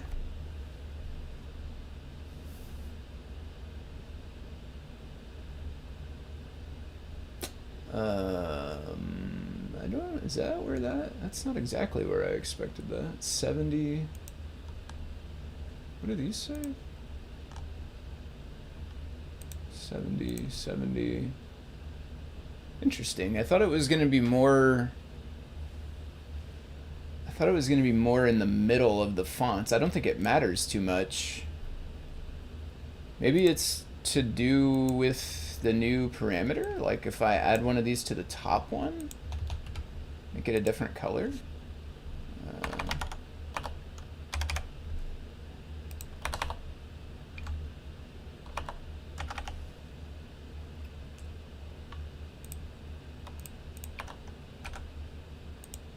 So grid 3. Bitmap 2. Be nice to give all of this stuff better names, but I'll probably go back and get rid of the second one here. I'm just kind of curious. So if this one was Y20,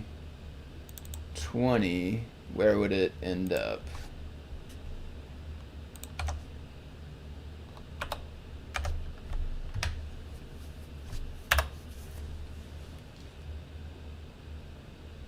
Whoa. Somehow, what have I done here? Somehow my color, oh, this is changing palette still, yes.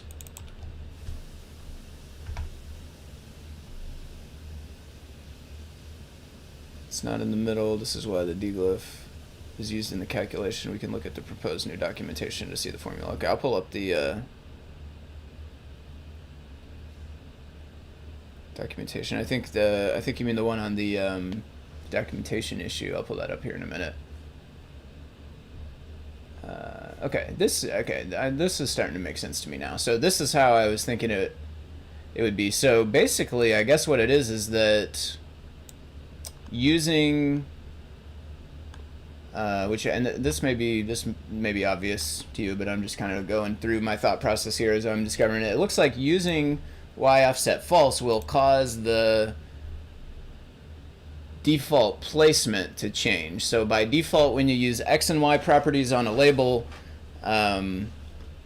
it's relative to the far left for x and then halfway down for y, which is why the red bar here is in the middle of these two texts. And so then with this new property y offset, because of the way it's changing the alignment of the text, it's also changing the kind of like the relative point that it is moving based on, if that makes sense.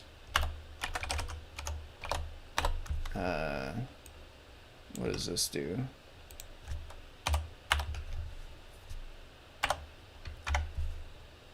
Does that change the placement or something different? Let's try it. Does not look like it changed the placement. I did it on the bottom ones here. Don't think that did anything different. But I also don't know, maybe that defaults the other way. I should go look at the code. But I'm a tester. This is kind of how I do my programming a lot of time, is like I could go look in the code and then I would definitely understand it, but like trial and error, I learn a lot, and sometimes I learn stuff that I wouldn't have figured out by just looking in the code. Doesn't look like that's changing it either though, so I'm still not sure I understand that, so we will definitely pull up the documentation, see what it says about that.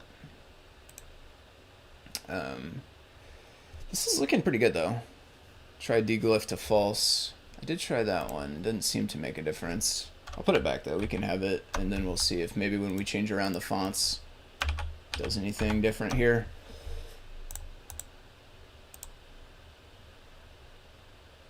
Okay, so let's try out some other fonts. We did Arial Bold. That one's pretty small, and it seems to be working pretty good. Let's try some crazier ones. And again, I have a bunch of them on my Pi Portal, so that's where I'm gonna go. This one's really good to use for testing because it's like a script. It's got weird, like big loop-de-loos, and it's italic, if I recall correctly. So It's like got a lot of stuff going on. It's not a normal looking font, if you will. So it's always a good one to test. It's kind of big, 64. It might be a little bit too big for the screen we're trying to use, but we'll see. We'll see what happens. It's I think KMat showed me this, Fayette. It's it says handwritten script. It's like it was from a town somewhere. KMatch has a video where it's with the person who designed the font, and they tell the history of it, and it's like a font. They found a sample of it on like a poster or a document or something in some old-timey town, and it was kind of like the last remaining sample of this font, and I'm probably butchering the history of it. I encourage you to check it out. I don't know the link off the top of my head, but if you search Fayette font, you'll probably find it. They had like this sample written out, and this lady found it and thought it was super cool, and digitized it, like built a new font out of it, out of this like old handwriting sample, so that it kind of like brought it into the computer age, and people can type with it now. But again, it's really good for testing stuff like this because it is, it's quote unquote weird. It does stuff that normal fonts don't necessarily do. And it is looking pretty good to me. That Arial is lined up with that baseline. The green is there. The bottom of the box is still down below, but that makes sense because that's leaving room for the descenders. And in this font, I think the Q, maybe the small Q, is not descending for some reason, just because, again, this is a weird font. So one thing is, though, it is overlapping because it's much taller. So what I'm going to do is scoot it farther down the display so that it doesn't overlap with the top ones. So let's do that. So 70, why don't we just do, let's try 120, see where that gets us. And we need to change the line as well.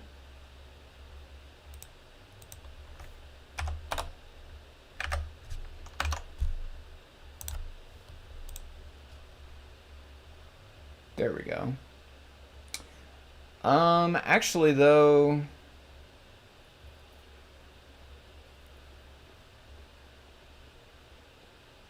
what is going on here?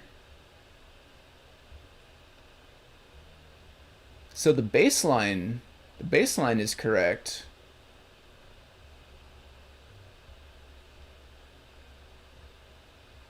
But something else weird has happened. It's moved the glyphs around somehow. It's like some of them are getting stacked. Some of them are getting stacked on top of each other, I think. Like this little, it's super hard to see. It might not even be coming through on the video, I'm not sure, but there's a little line right in here I can see. I think it's the same little line that's in this big A here, but the little P that comes after it there got scooched up to go to the baseline, and that made it sit on top of the A. Put some padding into the background. Let's try that on little, well, let's go big test. We could try this way. I'm not sure. I don't remember if this default's true or false. Let's see what this does. But we can also set padding values too. That didn't seem like it changed much. Okay, that might be the way it defaults. Let's just go padding. We can do maybe just top and bottom, or maybe even just top. Let's try just top.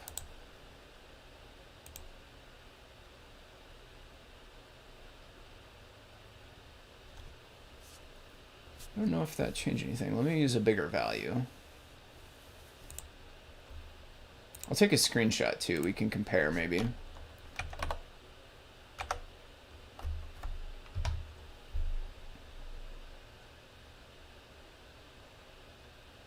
I'm changing the wrong thing. Yeah. I'm adding padding top to this left one. I need to be adding it to the right one. And I confused myself by having big and little and then swapping the fonts around to be different. So exactly how I said, should use a better name. Got caught by it. Let's try it this way though.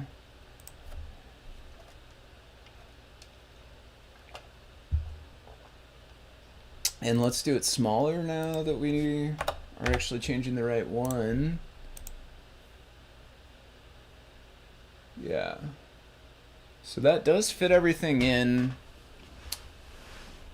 but it's like it's taking ones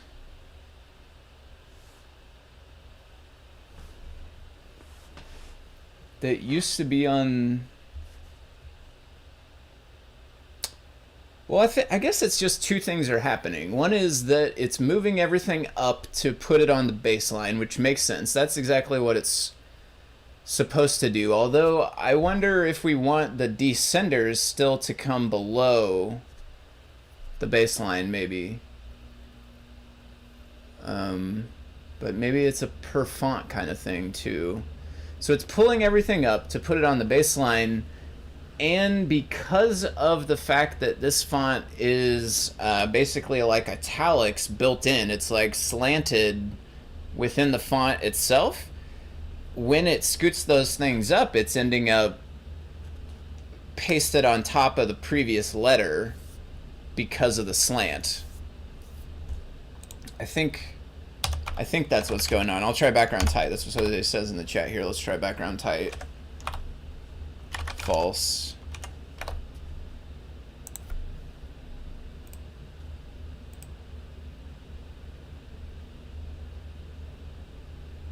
Let's see. I think the vertical looks the same. It changed maybe the sides, maybe a little bit less on the top too. I'm not 100% sure. I never did take that screenshot. The descend indeed comes down, but not with this font. Okay, so it's something specific into the font. Okay, yeah, and that's one of the things.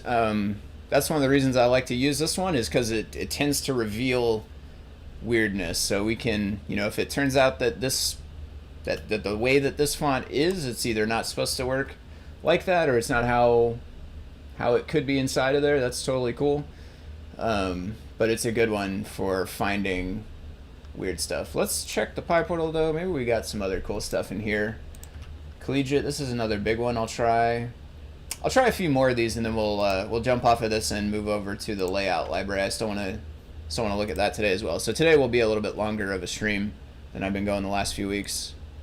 I probably won't go too super long, but we'll keep going, having fun here. So collegiate, I accidentally added it to the repo. It doesn't really matter though. Let's change that here. We want to keep the padding and stuff in. I don't think so. Let's take it out for now.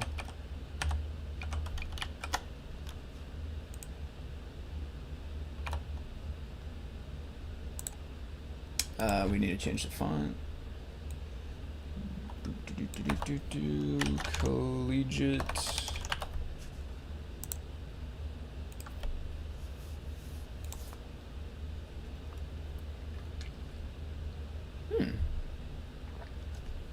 That one's looking pretty good.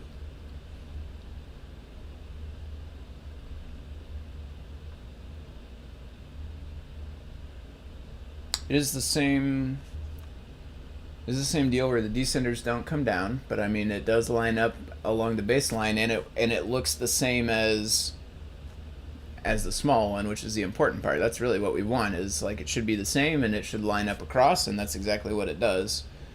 So that is good looking to me. Let's try a few more. Yeah, you're welcome. Is it I think it's John F maybe? Yeah, you're welcome.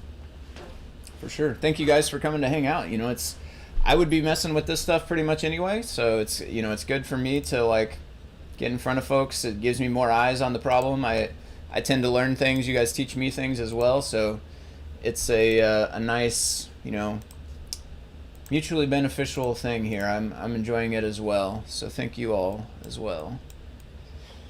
Indico, how's it going, Indico? Just forgot about this. We need to test to see if the ascender descender code fixed the aligning issues in issue 103 display text. Hopefully the stream will still be around on, oh yeah, yep, all the videos go up on YouTube and they stay there. I can find you I'll put the link here in a minute with that page. But they do all go to YouTube and they stay there. They disappear from Twitch. There must be a setting or something in Twitch I need to go and find to get them to save in Twitch. I would like them to save there as well, just so that way they're in both places for folks that use whatever platform they want. But yeah, right now, YouTube, they're all on there, and you can watch the historical ones. Yep, thanks, Hugo. Appreciate dropping the link there. Collegiate. So I pasted Junction. This is another cool one. This one is from the League of Movable Type. I think I showed on one of my streams, I think I showed adding this one to the display text repo, and I showed the site where it comes from and stuff. So that's cool if you're interested in fonts. One thing I see on this one is the top, it looks like got cut off a little bit. Maybe it could be because it's PCF, or it could be one of these things. Still not quite clear on dyglyph. I still need to go look at the docs in the code. That brought it back. Okay. At least, yeah. And this made the baselines go too, so maybe I should have tried the last one with this dyglyph the other way. And of course now I have them opposite, which means one of them does it and one of them... So dyglyph, I think I'm getting it now. Dyglyph is what's basically telling it to raise so that the bottom of the descender comes up to the baseline. Is that right? So if I put this, well, dyglyph false is telling it to do that. Yeah, dyglyph false is telling it to scooch up to where the bottom of the descender comes up to the baseline. And in this case, with this particular font, it seems to be having the issue where it's cutting off the top as well. I wonder if we put this back, how that will behave. Still cuts the top, maybe padding?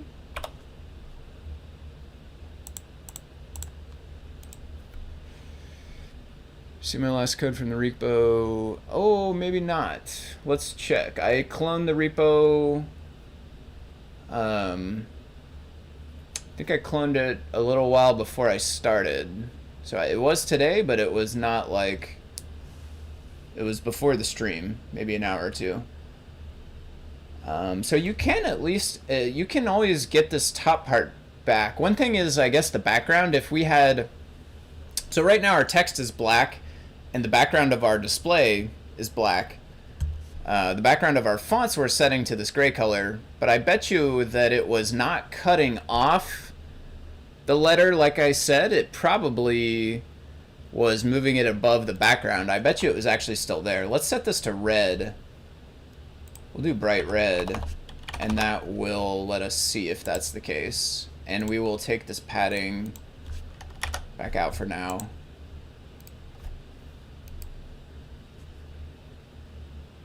Yeah, that's exactly what it is. So it did not cut it off, but it when it scooched it up for this dyglyph false, it caused it to get pushed past the top of the background box there. And let me check the new code. Jose says there might be some new code out there. So let's see if I have the latest one or not. How am I going to do that? Let me just download it and then I'll copy paste it into here. I did clone this, but the problem is now I have a bunch of changes, and if I try to just pull, I don't think it's going to work.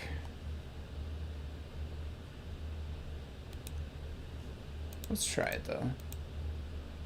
All files up to date. Maybe it did work. Just to be super safe, I will go out, I'll download a fresh copy and then I'll paste it into here.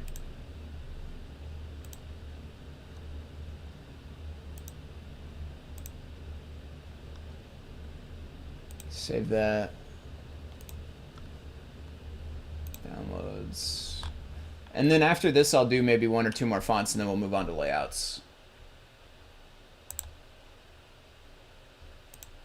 Extract. This is looking good though. I think this is very promising. This basically, I mean, it solves the exact. You can see it in the issue. If you pull up that Paint Your Dragon issue, you can see the way that we want those fonts to behave. And to me, it's looking like it does that perfectly. We want to try to clean up this the behavior with the background a little bit, but I think we're looking pretty good. The other thing that I might do is I think I would recommend maybe changing the name of at least one of the new properties, maybe both of those 2 new properties. Let me paste that. Okay, and then let's run this.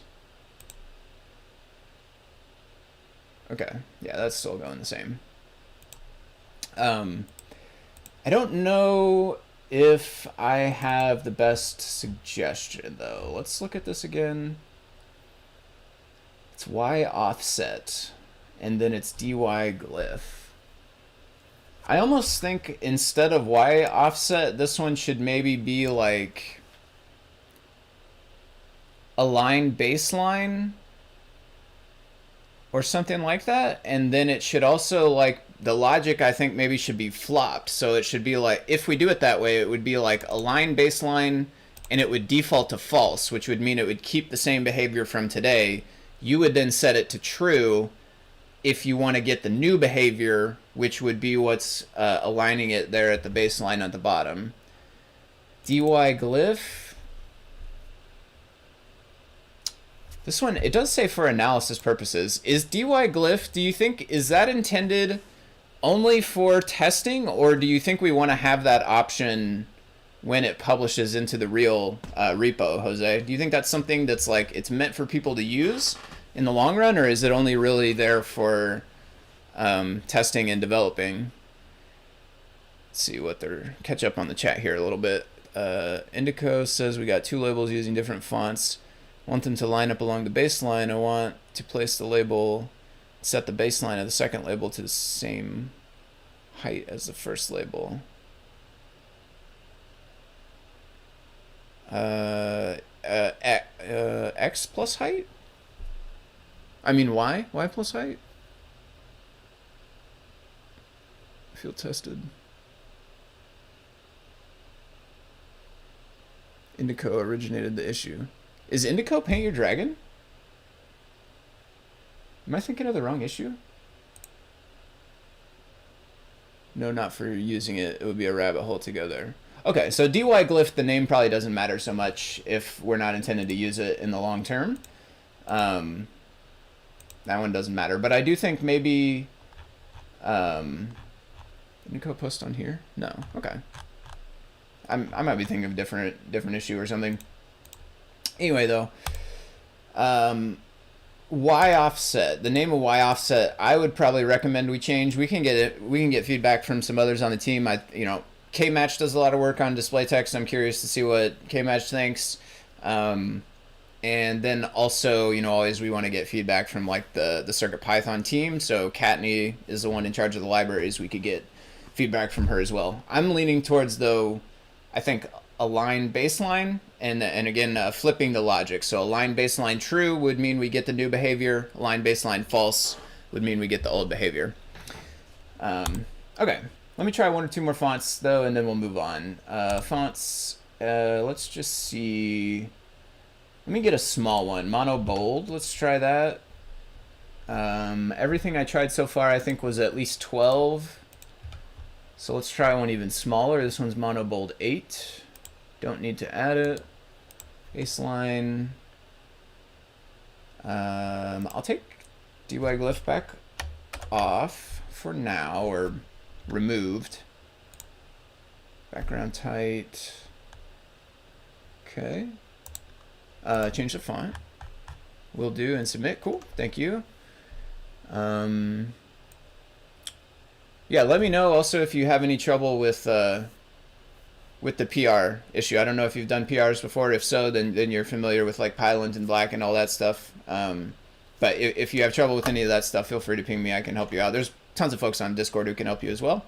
but I'm always happy to get people going with that. I know I'm relatively new to Git, and especially I'm much newer to actions and pre-commit and pylint and black and all the stuff we use. So it can be kind of daunting if you're not used to all of it, but it's not so bad once you get it set up. Okay, we want to change this to mono bold. Mono bold. Let's try this.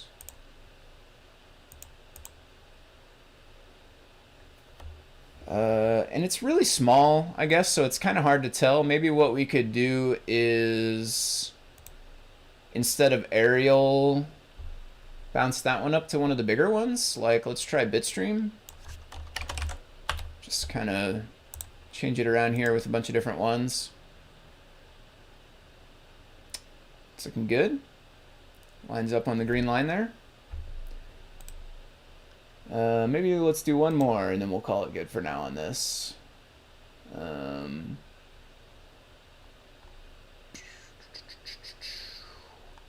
Let's do this thing. This is, I think Jeff found this fun. I don't know where it came from, but I think it was one of the first ones we had PCF. I don't remember what it looks like though. So that's a size 24 and Bitstream is a size 24. Why don't we swap it for this one?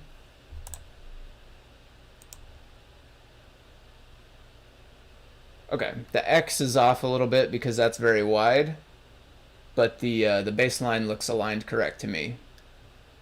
So that's looking good.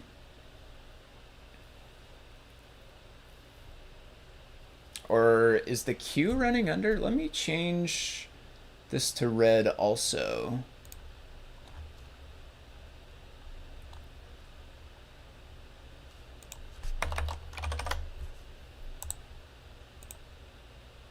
But maybe this is like background tights behavior possibly. It is going down a little bit. Let me hide the bar for a second.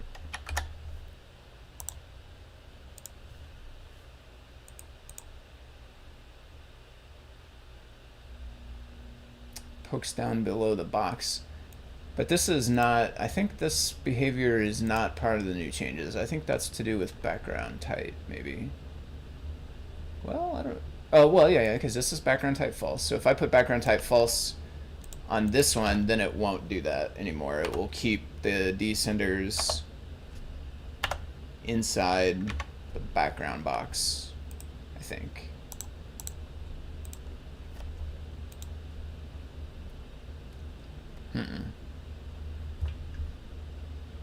No. The one at the top is, though.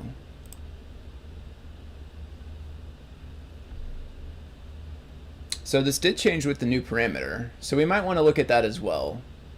Well, do I have dy glyph? I think I took dy glyph out, yeah.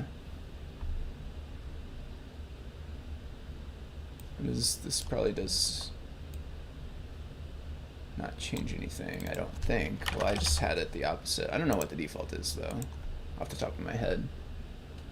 Yeah, I know those stay inside still. This did allow it to get contained down here now, though.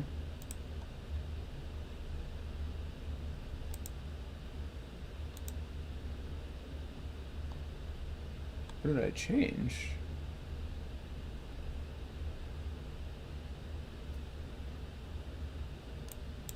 Background. Was that? I swear I tested that and it still was poking below. Yeah, that didn't change it. Was it dy glyph?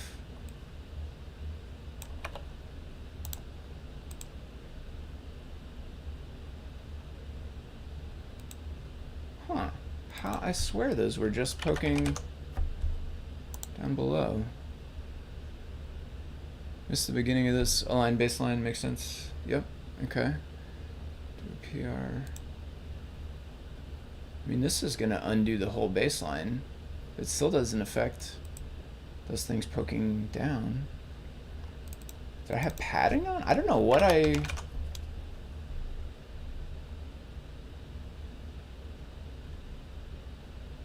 don't know what I changed that cause those to stop poking out below the bottom.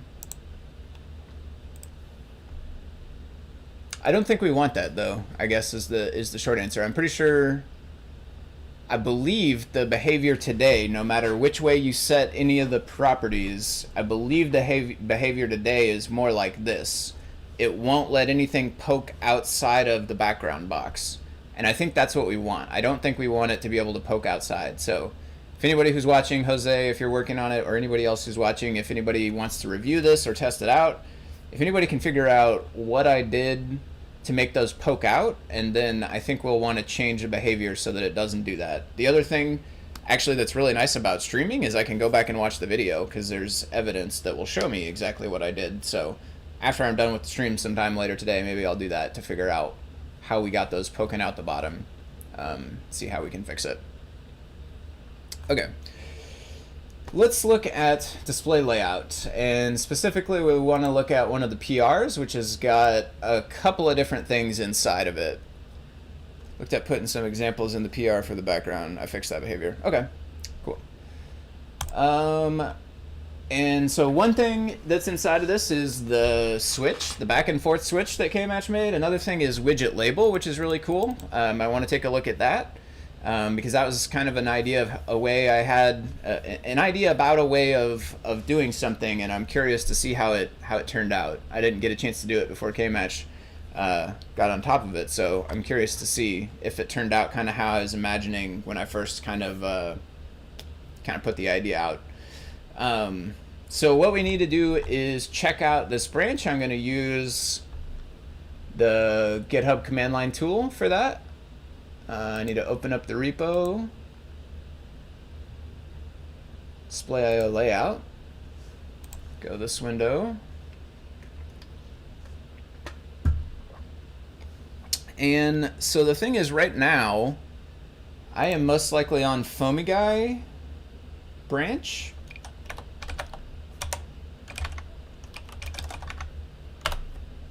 One last thing, could you show the doc? Yes, yeah, sorry, I meant to pull it up. Thank you for reminding me. Here, yeah, before we dive into that one, that is on display text issue.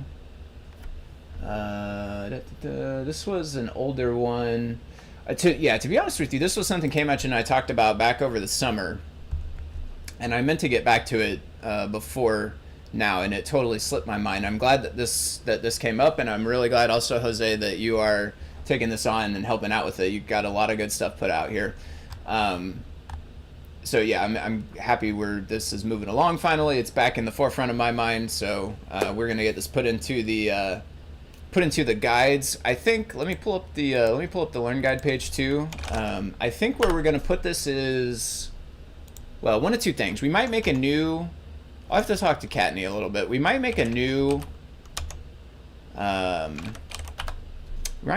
guide that's just for display text, because we're starting to get kind of a lot of stuff in display text. Originally when we talked about it as like a page on this guide. That might still make sense, but we're almost to the point now where like it might make more sense in its own guide, especially because we have label versus bitmap label, and the difference is kind of subtle, but I think it's good that we document it somewhere and we talk about the trade-offs. So those two kind of could be, each their own page.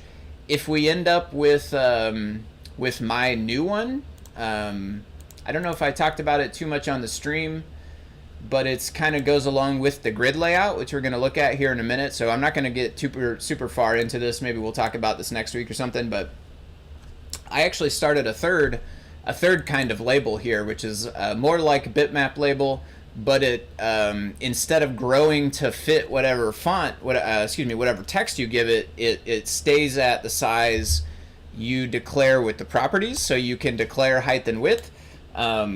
And then it stays at that size, and it will try to fit the text inside of it. And the reason that's going to be good for the grid layout is it can make it expand to take up multiple cells within the grid. So if that makes it into the display text library, here's where I was going with that, is like if that makes it in, then that's a third type of label which might be a third page within the guide. So the more I think about it, the more I think it might be good to probably split that out and have display text be its own guide. Here I'm getting a little bit sidetracked. But if it does end up in the existing guide, it would be in this one. It probably would be on this text page here. And so what we have right now is just the super duper basics. It tells you how to get text onto the screen. It's got a custom font file, so it shows you how to do the custom font file. There's a little bit of documentation for anchor point and anchored position, which is good. This came from, I think this came from Carter, maybe originally. I'm not 100% sure, so if I got that wrong, my apologies to whoever it did. But I know Carter made like a candy hearts example, and that was one of the first examples that really documented the anchored position and anchored point properties. So some of this stuff came from here. This is kind of interesting. The button is a little bit too big for the font there. This links out to the example, which is good. So yeah, so you can see like on this page, there's plenty of stuff that's not documented at all. Like this page doesn't mention background colors. This page doesn't mention padding. This page doesn't mention background height. This page doesn't mention, boy, I'm sure I'm missing some others because we've got so many new things now in the label. So let me go back to the issue where Jose has started a lot of this documentation. Kmatch as well wrote some of this stuff out as well too. And Jose more recently has added on a bunch of really great stuff. So yeah, let's kind of run through here. We want to describe the difference between built-in font and the fonts that come from bitmap font. Sometimes I get bitmap font and bitmap label twisted up, but we want to talk about those differences. Baseline position, I think that does show. So the one thing is some of this stuff has been added, I think, since we started this. Yeah, here we do show the current origin point. So that part's been taken care of. Anchor point and anchor position, we have examples of it, but what we want to show, and it says it here, reference the candy heart examples, which if I scroll down to the parts that Jose has added, that's this one right here. And it comes from the Candy Heart Learn Guide. I won't pull it up right now, but you can search for it in the Learn system if you want. And it does a really, really, really nice job explaining exactly how to use the anchor point and the anchor position. So this one is really good. This shows you where all the anchor points are, but this one is also super nice because it ties them together, and it shows you how to use both of them to kind of like center things as well as like get things below each other. So I do think we want to include this graphic when we do it. Or maybe what we could do, since this is documented on the Candy Hearts page, one thing that the Learn Guide system can do is have like embedded pages. Let's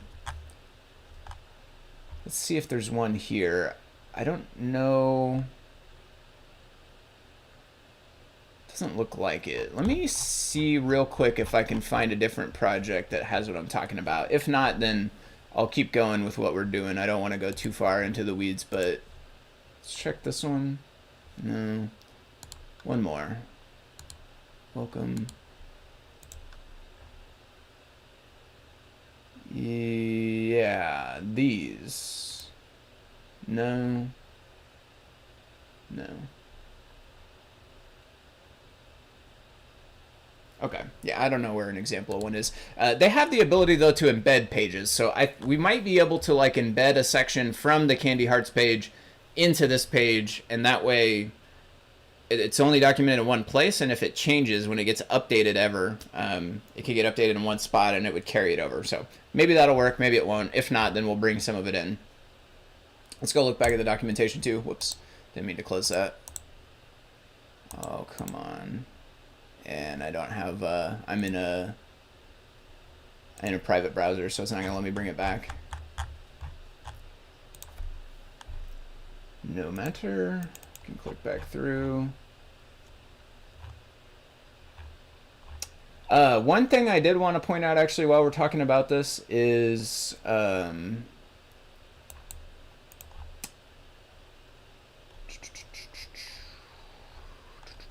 where you have these things, ascend and descend. So I do think these are properly described as ascenders. So yeah, start with fair warning, like I am not well trained with fonts and stuff at all. So I could definitely be wrong. I could definitely be misusing these terms. If so, I apologize. And if anybody is more experienced with fonts and stuff, definitely feel free to point us in the right direction on the issue would be the best place. That way it's there for everyone. But anyway, though, the way my understanding is that these things are properly defined as ascenders, but we do want to be careful, I think, if we use a term like ascend or ascent, because in the current label, which is making use, if you watched the stream a few weeks ago, is when I was reviewing this, I think, or bringing it over to bitmap label is what I was doing. They have a get ascent and a get descent now. Let me find the code for it real quick just so we could see what I'm talking about. But this is the wrong branch. Okay, let me just do it on the web here. Go back to the repo, back to this section. Let's look in the code. So we have, let's go ascent, find. So we have get ascent. Let's go to that where it's, so we get ascent and descent. And these are coming, they're trying to come from the BDF font files.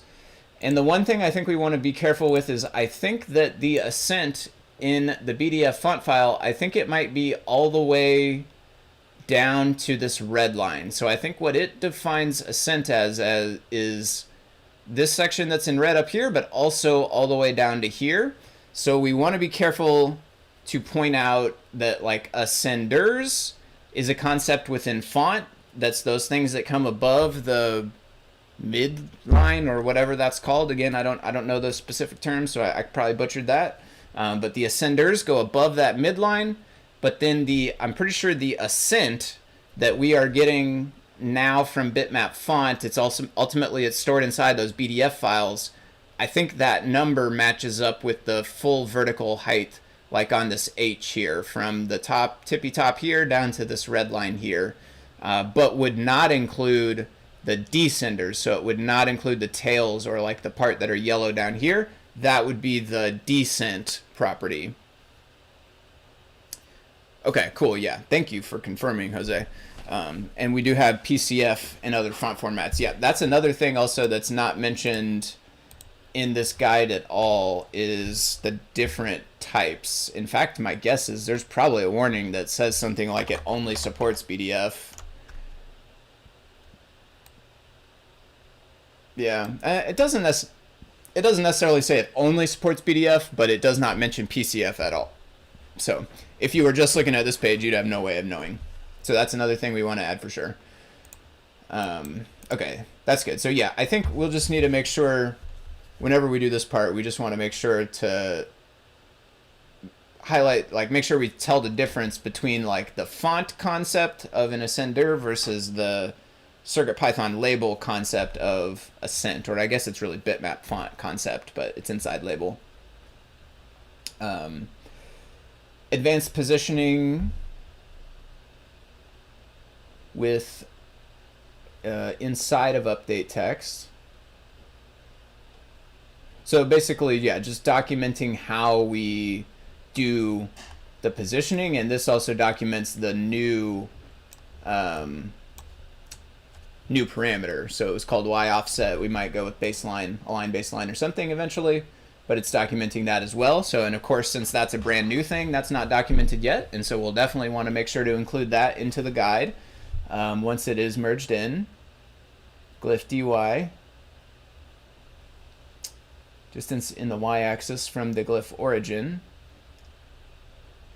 So this is basically, this is basically like kind of like underneath the hood a little bit. This is telling you what the variables inside the label object are doing. So it's nice if you're, especially like if you were trying to implement your own new kind of label, like that resizable or static sizable. I don't have a very good name for that new one I'm trying to create. But if you were trying to do that, this could be helpful for you because it kind of is peeling back the curtain a little bit and showing you and telling you what is going on inside of the label, which is really nice. Yeah, background tight, I mentioned before. There's nothing that... Yeah, background. Honestly, there's nothing that even says background at all. So background color, background tight, none of that stuff is documented yet. We want to add that for sure. Padding we want to do for sure. Background tight. Built-in font. Optimizing font files. This is an interesting concept. I think... Is there... I want to say there's something for this. Custom fonts for CircuitPython displays.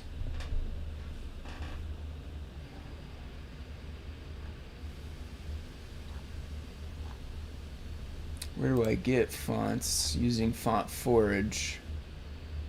Set the font size. I've never actually used Font Forge personally.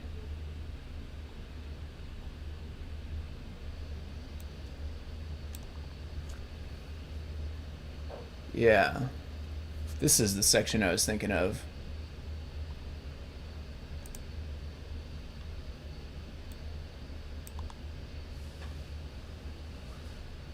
And so this is telling you one way that you can edit your BDF file to basically kind of like just remove the glyphs that you're not going to use.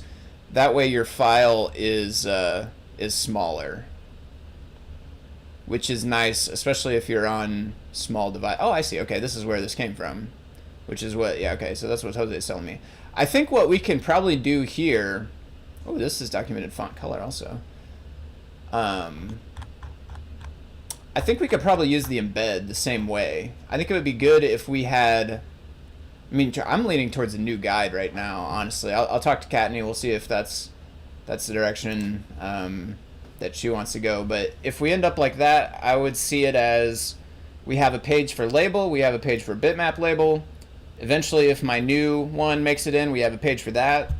And then we have a couple embedded pages. So we have an embedded page for to the Candy Hearts guide, which would be the section talking about anchored point and anchored position. And then we have an embedded page to this Font Forge guide, which would be the section talking about custom font files, how to generate them, how to customize them, how to make them most efficient. That way it'll show all the same, it'll pull all this stuff in there just like it's a page in the actual guide. But it will be referencing back to here, so we don't necessarily have to like change it in two places if it ever changes in the future. We could change it in one and then it will just pull in. So that's awesome. Yep, Indico was pointing me to this guide as well. Thank you for that. We have PCF. Hugo. Talking about, oh, quick question before we segue. Should Blinka Displayio Pygame Library work on Mac OS? I think it should, but I don't actually know for sure, and I don't have a Mac. I don't have a Mac to try it on, but I do think it should. One thing we could do is like Pygame Mac OS. I mean I think the biggest thing is as long as Pygame is supported, then I'm pretty sure that Blinka that my Pygame display will work. Does this say Mac installation? Yeah, I would guess you might have to install it using whatever the process here is. I have no idea really truthfully about how Macs work, but if you can get Pygame loaded, and if you can get like a Pygame Hello World running and it opens up the window for you and everything works, then I'm pretty sure from there that my display, my Blinka Displayio Pygame display, it's kind of a mouthful to say, but I'm pretty sure that will work for you if you can get Pygame going. Okay. Yeah, thank you for reminding me about the documentation. I wanted to go through that, and I'm glad we got a chance to show that off for everybody, because that's going to be a huge a huge improvement in the guide. I'm interested in getting everybody's ideas for how we can make that as useful as possible. So this is really good. Thank you very much for working on this, Jose. I really appreciate it. Finished out my water. Oh well. Okay, layouts is the next thing I want to look at. Let me close off a couple of tabs here. Target bundles. This is cookie cutter. We don't need this right now. This is display text. We don't need that right now. That's our documentation. This is Jose's repo. This is what we want right here. I'm gonna close this one too, just to keep it nice and focused. Okay, so we want to check this out. It's number 4, and it's in the Displayio layout library. So I'm gonna use that GitHub command line. Thank you. GHPR checkout. What did I say? Number 4, I think. Too many browsers. Yeah, number 4. Let me put these back in the right order so I don't kill the chat again. Let me pull that back in front so I can actually see it. Okay. Checkout number 4. It's gonna. So this is one thing when you're using this command line tool is the first time you go to check out a PR like this, it knows that this repository is a branch, or not a branch, but a fork. It knows this repository is a fork of, like it knows mine is a fork of Adafruit's, and so it's asking like which one of those 2 repositories, my fork, Foamy Guys, or Adafruit's, do you want to use to reference the issues? Because like my fork could have an issue number 4, and their fork I guess could have an issue number 4, and it would have to know which one you want. So always when I use this though, we want to set it to Adafruit because everyone's making, you know, PRs and issues on the Adafruit repos, not on, you know, mine or anybody else's typically. So we want to do that. That's going to pull it over so we can see there that it worked. We got the name showing up in the terminal. Other thing we can do is if we click into just any code file, we can see it update down here. One thing is though, I don't see any of the code. Inside widgets. I think I haven't seen Kmatch in the chat, so Kmatch might not be working. Oh, you know what? The this fridge is beeping at me. I'll be right back, guys. Sorry. Ooh, sorry about that. Didn't mean to scare you there.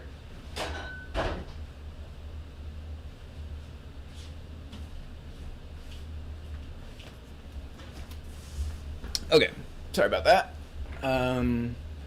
Back to here though. So one thing is, I haven't seen Kmatch in the chat. I don't think Kmatch is watching right now. If you are though, or if you catch us in the future, Kmatch, I think one thing we want to do, and this is just partially because the code is not even like in there yet, right? Like we have the actual code in the library. There's like none basically. There's I think just a git ignore or something only.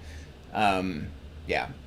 But and then in the pull request here, I've got a pull request number 2, initial code, which has got all the initial code.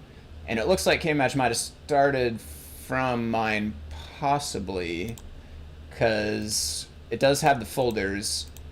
But then it also looks like Kmatch made widgets out here. So if you watch this Kmatch, I think we want to move all of these things from this like top level widgets, and we want to put them inside of this one here, inside Adafruit Displayio layout widgets.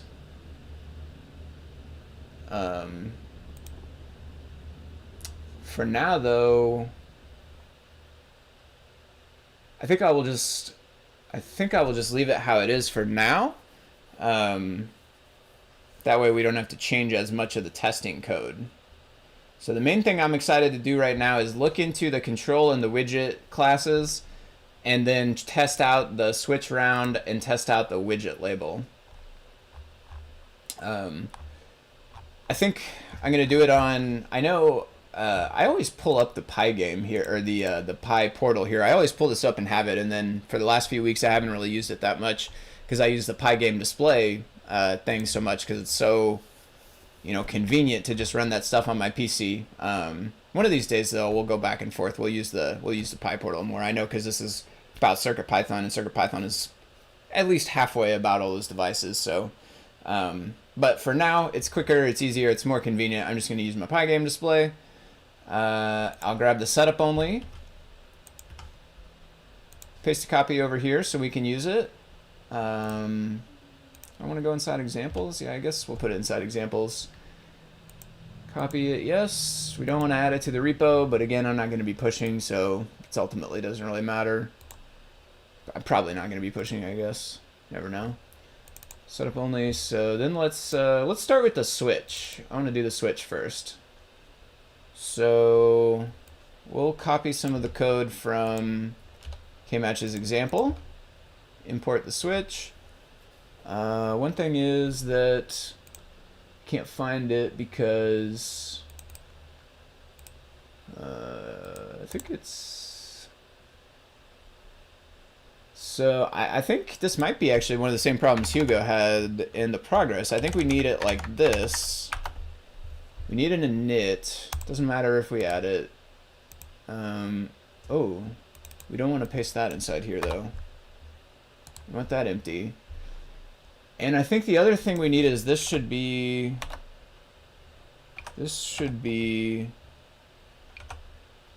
widgets dot switch round. Yeah. Should be like that. Display text. We could pip install display text. Honestly, I don't know if we're gonna end up. We'll need it definitely when we go to test the widget label. I don't think we'll need it for the switch. So for right now, I'm gonna just comment that out so it will not be breaking it. Okay, we imported it. Let's make a switch. We don't need to do. If we were on the Pi Portal or any kind of touchscreen, we would need to do the touchscreen setup. On Pygame display though, we're using the mouse. And we don't have to set anything up, I don't think. Although I could be misremembering. I'll go back and look at my button example.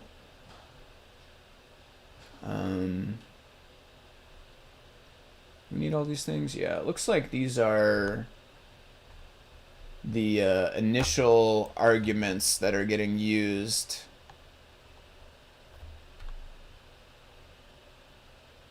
When we pass them to the constructor.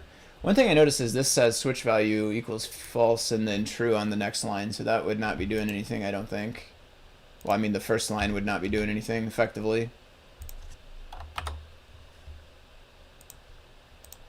Let's just start with 1 for now.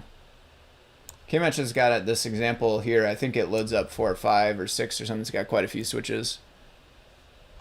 Custom fonts. Oh. Yeah, this Ruiz Brothers guide. Yeah, thank you for posting the link to this one as well. I should have put a link in the chat when I grabbed it. Let me copy the link. Thank you for that, Indico. That was this one over here. Just going back to the fonts real fast. Indico has put this link to the custom fonts. So this would be the other one, I think. One of the two, at least 2. Maybe we'll find more. But this would be one of the ones I would like to embed some pages from into that new label doc, or I'll call it display text doc, display text learn guide when we make it. Okay, let's make, I think, kind of the same way we did the other one. I'm a like build from the ground up and start with one at a time kind of person. So I think I'll just add one switch here and we'll see how that's working. Kmatch's example here, it's got a couple others, and we could run this on the Pi Portal. In fact, you know what? But the imports are going to be all weird. Yeah, I don't know how to do the imports, and I would like to just get it going so we can show it. So let me do that on the Pygame display. Maybe next week we'll run this on the Pi Portal. Creating the switch. We want to just add it to the group probably. Is that all we need to do? Main group dot append my switch.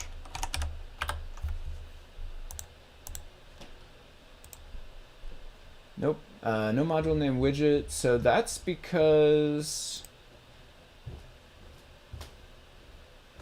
of the same reason as the other one, is that these, in order to work like this, I think it would have to be in the same file. Like I think if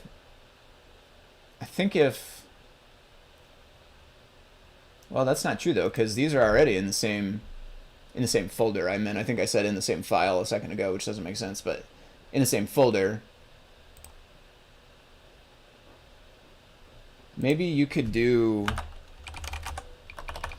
like this.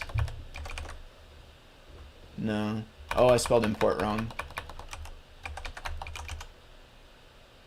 No. I was gonna say maybe you could do import widget, and then later on you could do like little widget with a small w dot big widget, but that doesn't work either. I think we have to change these to reference the package name or module name. I'm not 100% sure if that's the right terminology, but so I think this needs to be like this: widgets dot widget import widget, and same thing for these.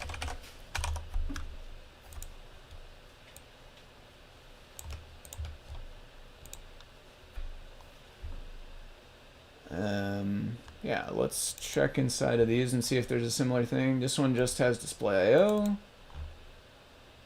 This one doesn't even have Displayio, so that's nice. So we have no imports on this one. That's cool. Let's try this again. We do need display text. Why do we need display text? Switch around. Okay, it looks like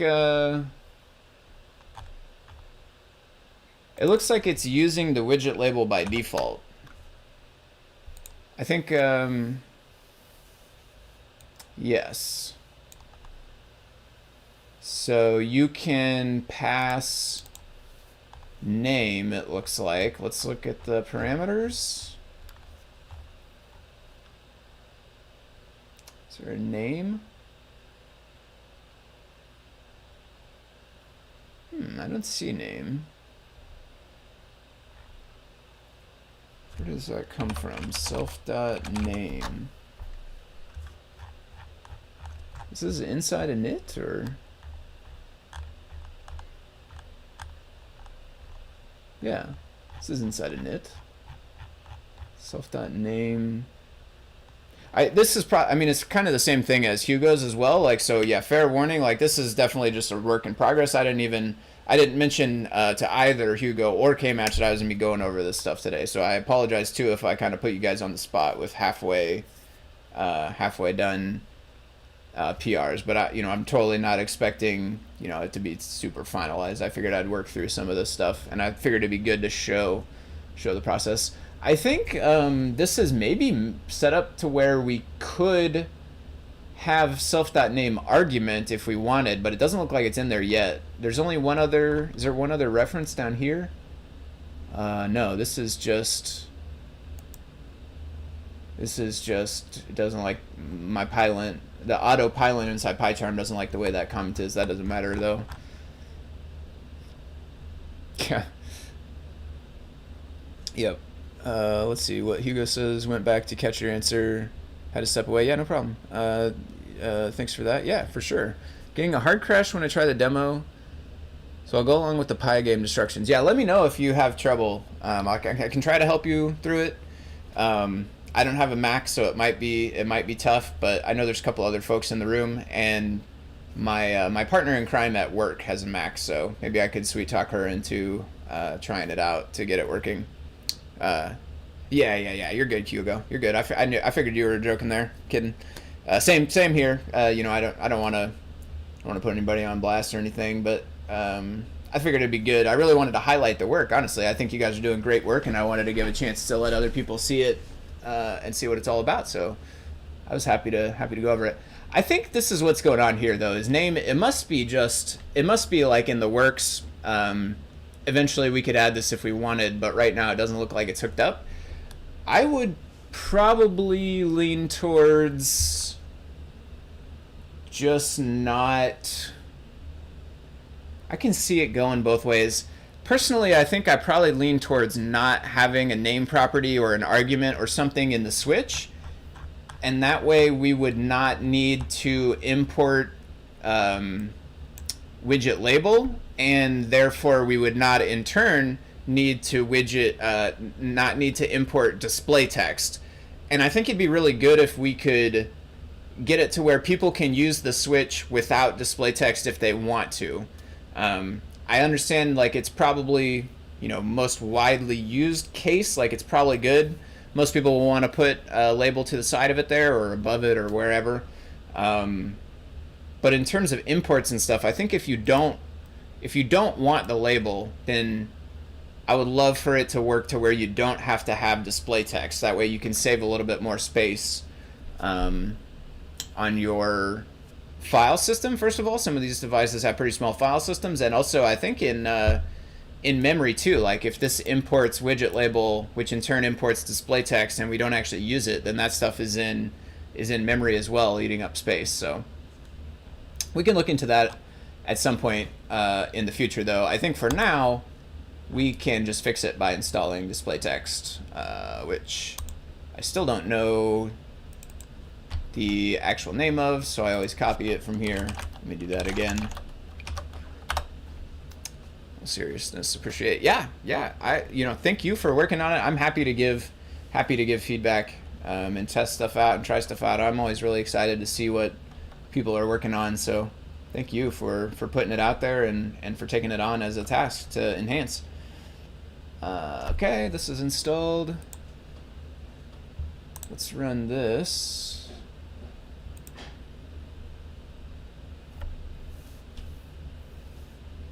Ooh, this might be problematic.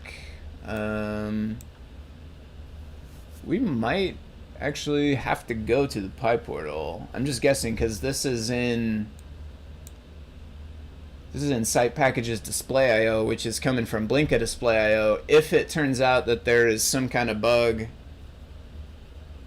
in there, that might be a little bit beyond the depth of what I can just do a quick fix for in the stream. Color buffer must be a buffer, tuple, list, or int. Make color. Let's kind of just chase this back a little bit and see what's going on here. So, again, one of the really nice things about PyCharm, it links all these things in the traceback even, so you can just kind of click on each one of these and see. So we're trying to set a color into the palette. I wonder if we're setting none, maybe? Let's look and switch around. Switch circle fill. So it's inside of a init, it calls draw position. This must be inside of draw, yep, inside of draw position. It calls text0.fill. Why would it be called text0.fill? Maybe the label is more tightly coupled than I thought, or maybe the other thing I could think of is maybe if Kmatch copied this from button originally, because it shares a fair amount of behavior with button, so it'd be a logical place to start for sure. Maybe he started from button and then had a few things left over, because button by default it does contain a text. Button does, you could set it to blank and therefore it won't show any text, but it does have a text by default and it needs display text, so it imports it, does all that stuff I just talked about.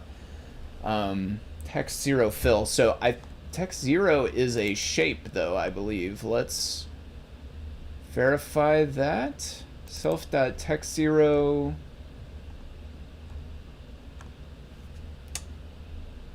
self.text0x whoops, underscore text underscore 0. Yeah, it's a shape. It's a circle specifically.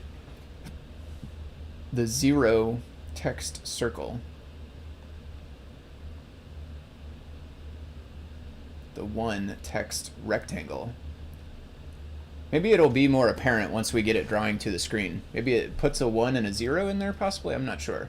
I don't think I remember seeing that in the videos that Kmatch posted on. I think it was on the Show and Tell channel on Discord. Which reminds me, actually, I meant to say this up top, and I think I was bad about this last time too. So I know we're a while in, coming up on 3 hours in. So, and everybody here, I think, knows the drill. But one thing I meant to mention up at the top, and I'll try to do it next time, is we are chatting in the Adafruit Discord. So adafruit.it, it should be down on the bottom of the stream thing, I think. Adafruit.it/Discord, and then we're in the live broadcast room. So that's what the chat that's on the side of the stream there is showing. This is definitely a shape though, and I think that what's happening is it's calling the fill property on the shape, and my guess is it is probably passing none, which is not a buffer or a tuple or a list or an int. So maybe if we just include a color, it will be fixed for now.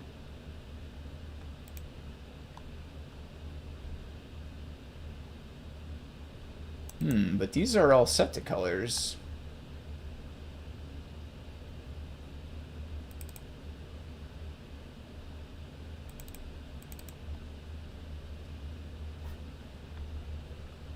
So those actually seems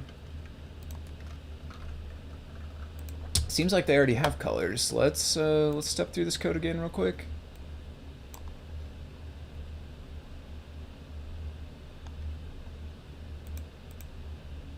So we're trying to set the fill. Why don't we just print again? I'm a print debugger. So why don't we just print this out before we get to that line and see what it is? We don't really need a string.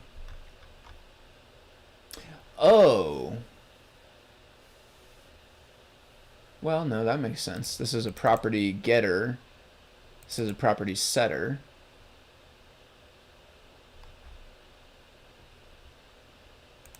Buffer, tuple, list, or int. What about hex? Would hex be covered under int, I guess?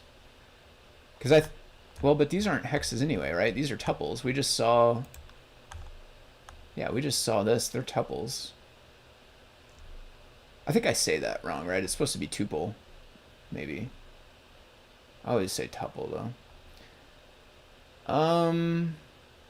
Seems like we're already setting the color. So yeah, let's just get this printing. Let's see what happens.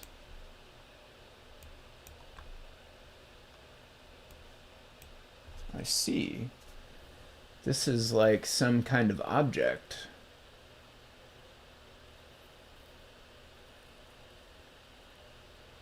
What? Transparent? You don't have transparency support in CircuitPython that I know of. So I think this is something to do with Blinka Displayio. What is switch circle? This is also just a shape, I think.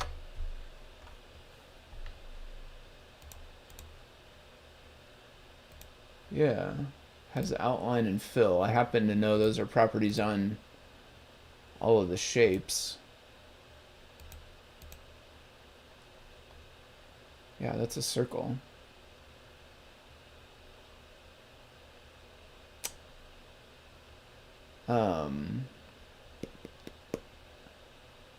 Self.switch circle dot fill. Honestly, it seems like fill is returning a different type of object than it would be doing on CircuitPython. Let me run this. So here's shapes example. Let me try accessing fill on one of these things.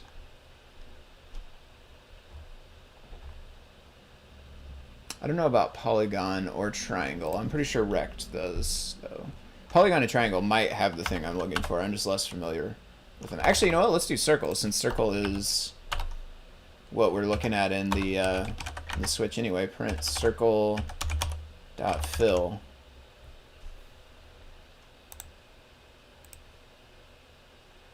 Yeah.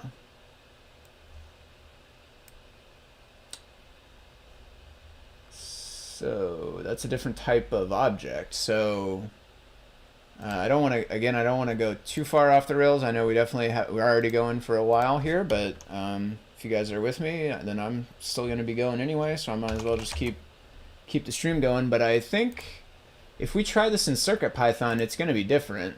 If I try this on the Pi Portal, it's not going to have transparency and all that stuff. So somehow Blinka Displayio is changing it. That's my guess right now. Let's just verify it though. Mu and what was this? Was progress bar code. We can get rid of that for now. Let's just make sure this runs. Okay, that's looking good there. It might have trouble focusing. Probably the white light's gonna throw it off, I'm guessing. It's doing all right. Let's print the fill of the circle.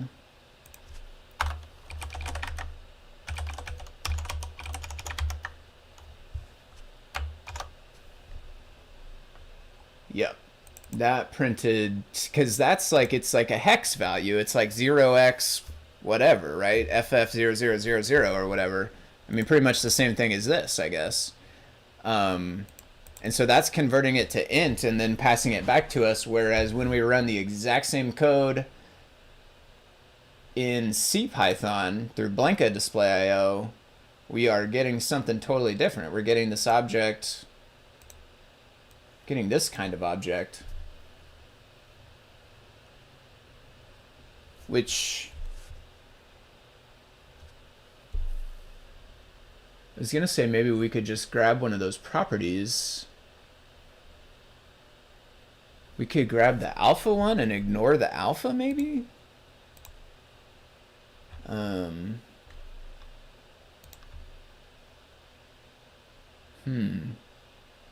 So, I mean, I think this is a problem in the display shapes. Well, it's either a problem in the display shapes library or it's a problem in the Blinka Displayio project.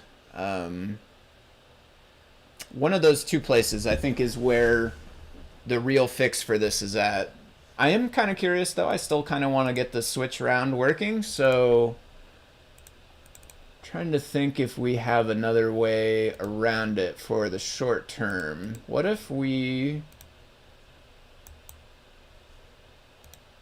I mean, we would have to change this everywhere that it accesses one of these.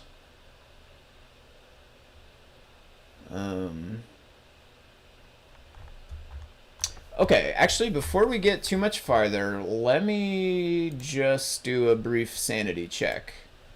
Lord only knows what kind of display shapes I might have had on my Pi Portal. Why don't I grab the newest one? And by on my Pi Portal, I mean in my pip, on my PC, actually. Same is true for my Pi Portal, truthfully. I should update it there as well. But I have no idea what would be on my pips. So let me do display shapes, GitHub. Yes, it is a dictionary, I think, as well. But I don't understand what made it a dictionary instead of just the int. So, and we can look in, let's look in Circle. We can look at the backside of the fill property, the exact same property that we are accessing. Well, okay, so Circle extends round rect. Round rect extends tile grid, so this is the one we want.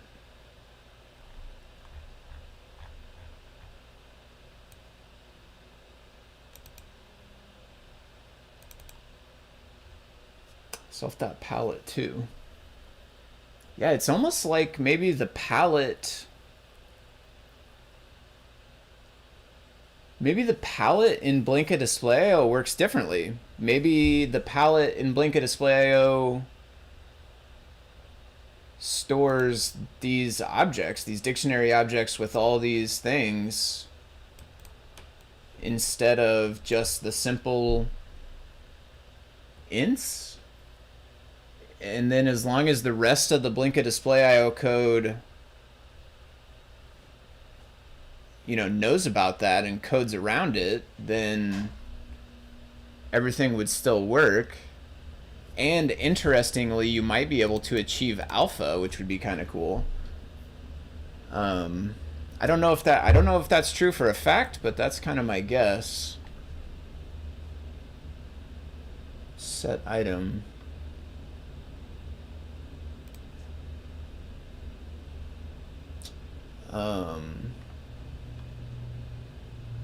Okay, I have one idea. I have no idea if it will work, and it might lead us deeper into the rabbit hole.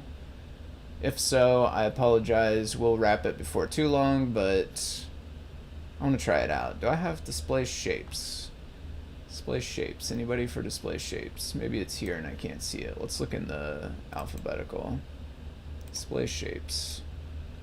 New window. Let's get the newest version.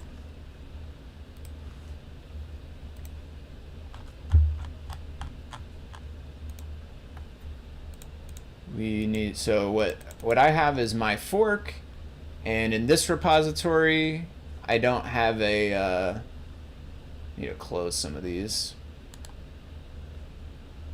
Terminate that, sure.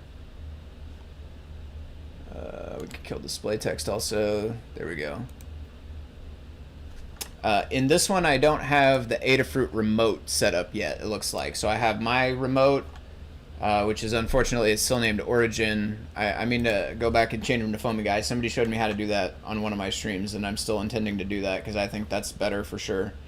I wonder, does anybody know if there's a way I could default it to where when I clone it the first time, it will call it Foamy Guy instead of Origin? I don't even know what it is. I guess that's the default remote or the first remote or something. If anybody knows how I can do it to where when I clone it the first time, I can clone it with a name other than Origin as the remote, let me know how to do that. That'd be cool. For now though, it is Origin. We need to add Adafruit. Git remote add Adafruit, paste the repo URL, git fetch Adafruit. So that's going to pull the newest code to my computer. And now I'm going to go to the Adafruit master or main. I don't know if it's master or main in this one. One thing is, in PyCharm you have to do this, refresh file status. So after I did a fetch down there in my terminal, I have to do this refresh file status. And now my new things will show up in here. So in particular, Adafruit master, that's what I want. I do have to give it a different name because I already have a branch named master. Okay, that's there. Pull just to make sure. Okay, we're already all the way up to date. So let me uninstall this, reinstall it, so that way we definitely have the newest code. One thing is, these libraries where we have some dashes and some underscores, I wish weren't like that, but I don't know if it's worth it to try to change them in the long run, unfortunately. I've run across a few that are like that. There's not very many, but there's a few here and there. Okay, we want to uninstall this.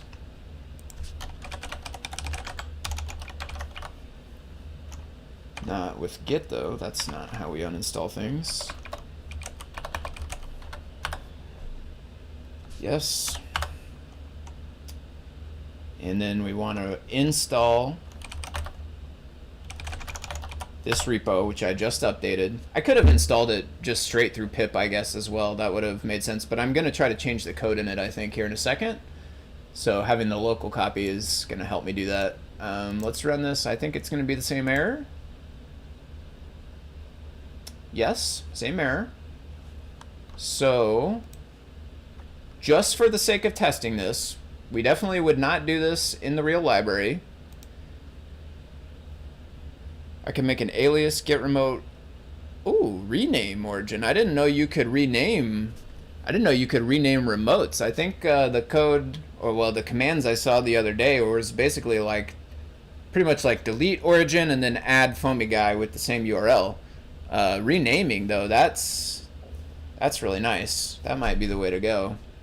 Honestly, let me just try that out. Get remote rename origin foamy guy. Oh, that is awesome. It's I'm guessing it's probably going to need this too, this refresh thing. Yes, that is amazing. Thank you, Hugo. I appreciate that times a million. Thank you very much. That is going to make, and quite frankly, the whole CircuitPython community appreciates that, because that's going to make me less likely to accidentally push into Adafruit's branch, which is not good for anybody. So thank you. I really appreciate that. Okay. I installed this. I ran it. I got the same error. So we would totally not use this fix in the real world. We would totally find the problem either, again, inside of Blinka Displayio or inside of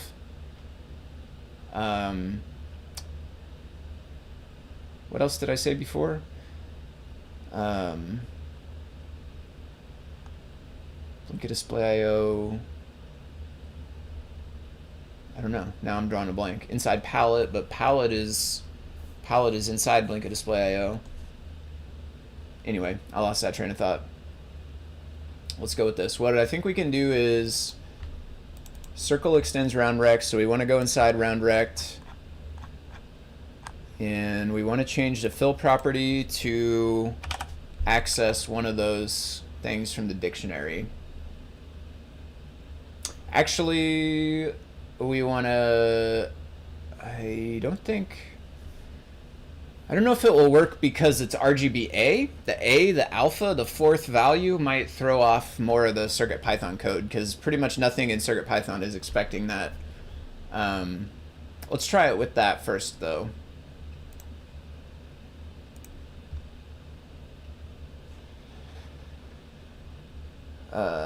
Yes, so we can access it with this.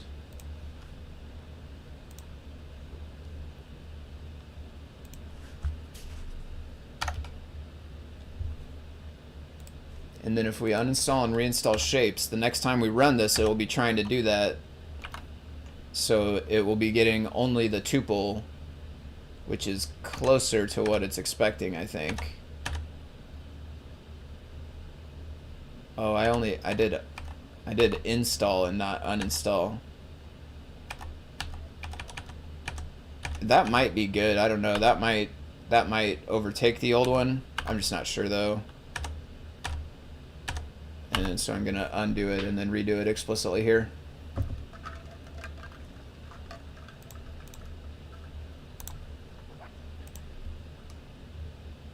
Okay, same thing, but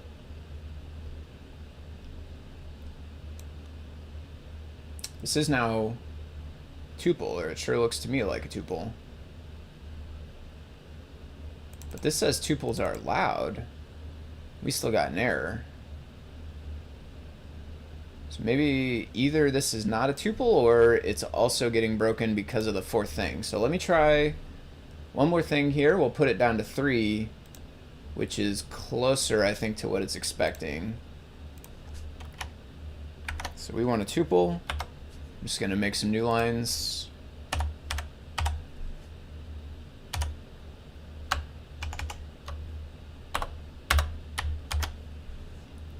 Okay.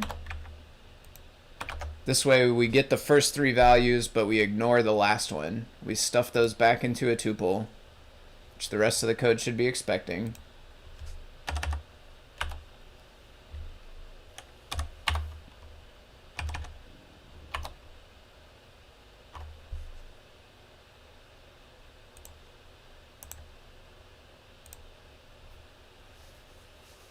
No, same error. And this time we do have what looks to me like a tuple. Maybe we could check the type, like,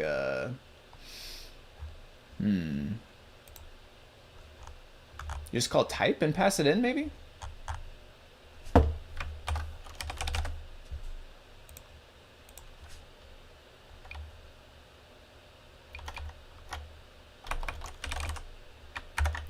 know for sure if that's the right way to check type in Python.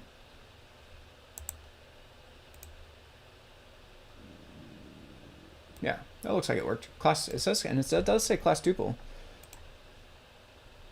Let's look at inside palette, maybe.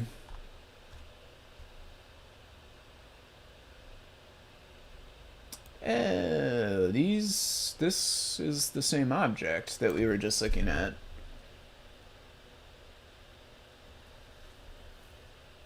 Is instance.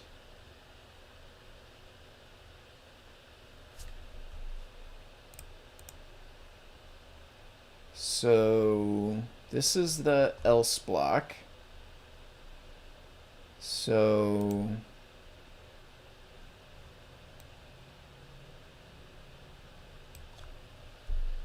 is instance value tuple returned false?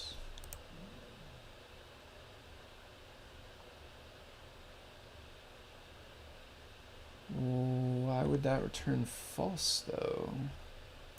Let's check is instance instead of type. Is instance this object tuple? So now it will print only true or false. True.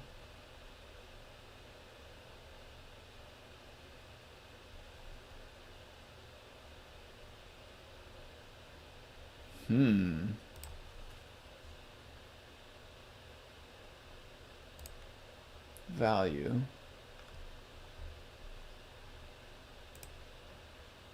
So we're inside set item. We're calling make color on the right side of this equal sign, passing in value, which was the thing that got passed to us as the setter function, which is the same thing that we're testing if it's a tuple.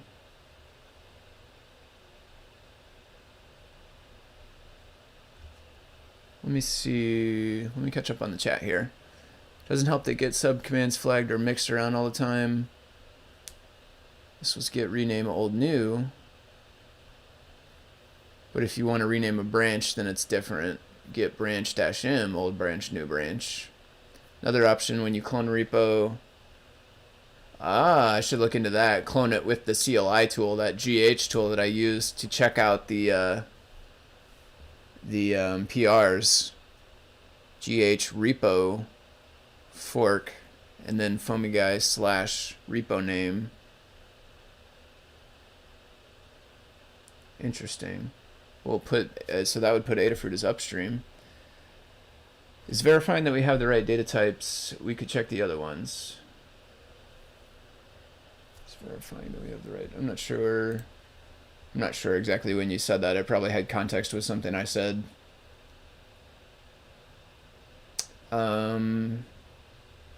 Boy, this is a weird one to me. I would think.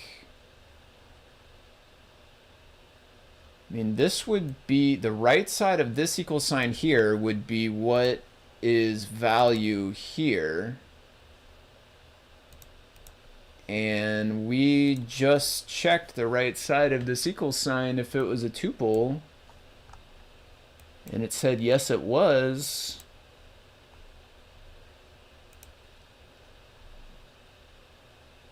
But when it was inside of here, it had to get false because it came down to the else. Huh. Whoa. Oh. Of course, and this is inside Blinka Displayio. I probably shouldn't just edit it in the copy here, but I'm gonna do it anyway just for quickness.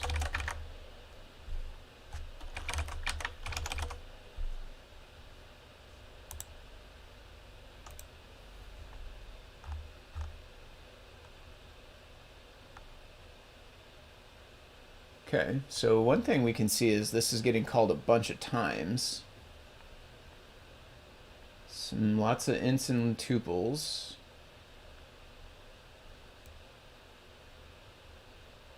Then a true, and then something past a dict. So that's why, I mean, that's the one causing it to raise for sure, because dict is not one of the supported types.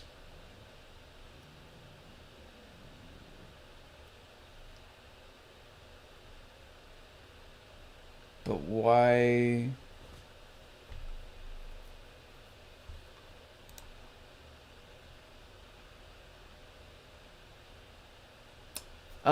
Did we have a rect also? Maybe we need to change this.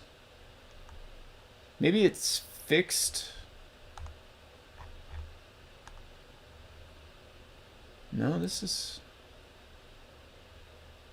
Oh. Should have clicked through my traceback, I think. This one is on outline, not fill. So maybe that... Which was totally a hack. It's definitely not how we want to solve it for sure, but maybe this did actually work to get us past it, and then we started getting the same problem with outline.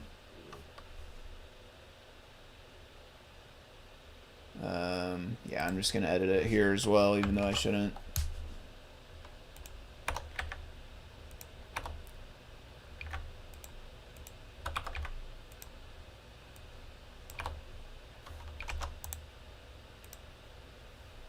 There we go. So that's working now. I have no idea for sure if the colors are right. We'd have to match these up. The ones that he showed in the video, they were nice, like glowy red and green, which I really like the color scheme that was going on there. One thing I want to do while we're here, and then I'll probably call it a day after this, is I'm going to try to hook it up so that it will flip when we click on it. So I think we should be able to do it pretty much the same way I handle buttons in this Pygame display.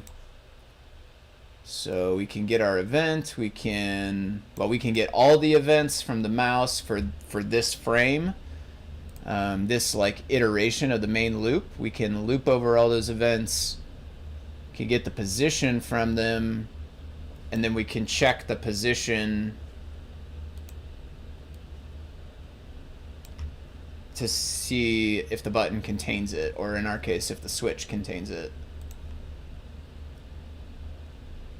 And it does set selected, well, it calls selected and it passes P, so that might be all we need to do. P is the position in this case. So we're looping here. We want to import this because we want to get mouse clicks. Our thing is not called button, it's called my switch. And actually we don't set it like a property anymore. We do still have contains. My switch contains. And then inside of here we just call selected and we pass P. My switch dot selected P. Well, I'll put position in our case.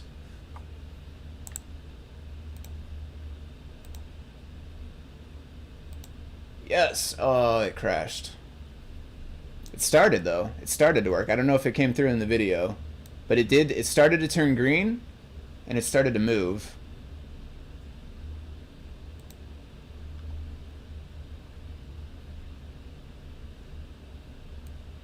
None type object has no transpose XY.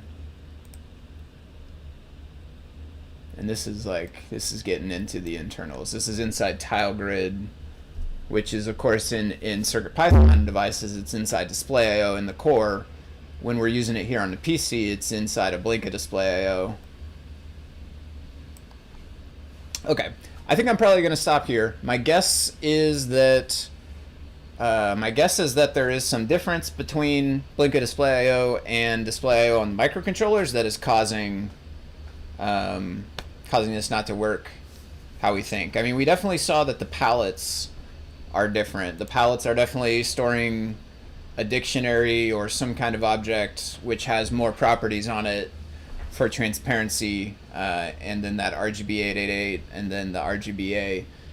So we know there's some kind of difference. I suspect there's probably a couple of differences, that palette being one of them, tile grid it looks like being another one of them, with transpose XY, whatever that is.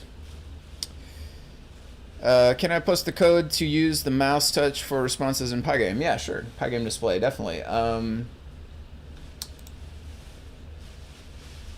Let me just push this. It's got a bunch of stuff in it now, but one of the things in it is a button.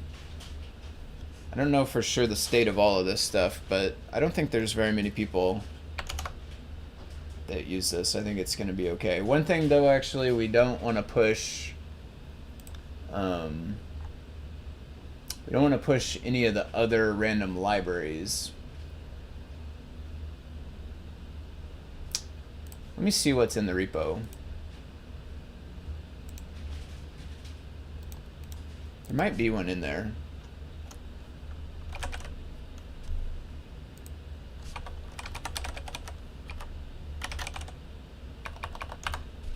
I don't know the name of this repo off the top of my head.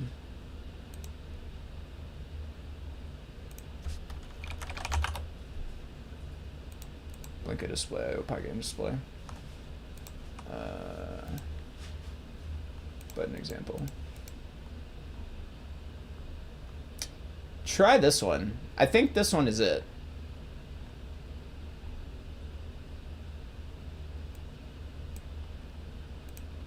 Yeah. I think this one's it.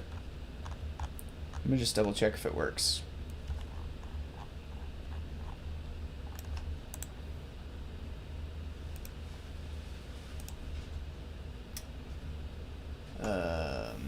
Doesn't really matter where I put this.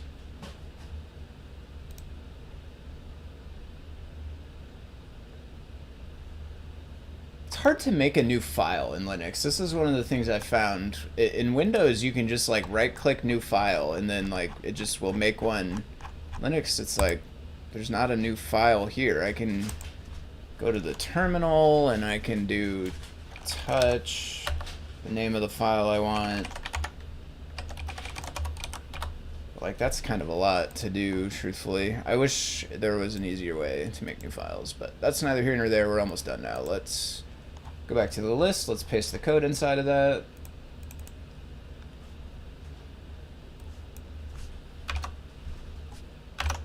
And then let's just make sure that that works. Yeah. This one's working. So if you click and hold on the button, then you can see the selected color of the button. It turns to red, and I think maybe the outline changes too. When you let go, it goes back, and then what I have it doing is each time you click and release, it will change the full background of the whole window, basically. So you kind of click once, and it goes from green to blue, and you click again, it goes from blue to green.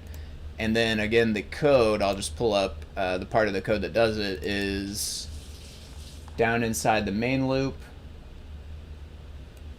So this is our main loop, and it's right here, basically. We get the events from Pygame, we loop over all those events, we get mouse button up events. Pygame has all kinds of other events we could listen to as well if we wanted, but specifically we're getting mouse button ups, and then looping over all of them here for event and event. We loop over them, we get the position for each event, and then the position happens to be in a tuple that's XY, which is the exact same thing that the CircuitPython touchscreen library does, which is what button is expecting us to pass it, is a tuple of XY. So we can just go ahead and pass the exact same position that we got from Pygame into button, and it will work the exact same way as if it came from the touchscreen.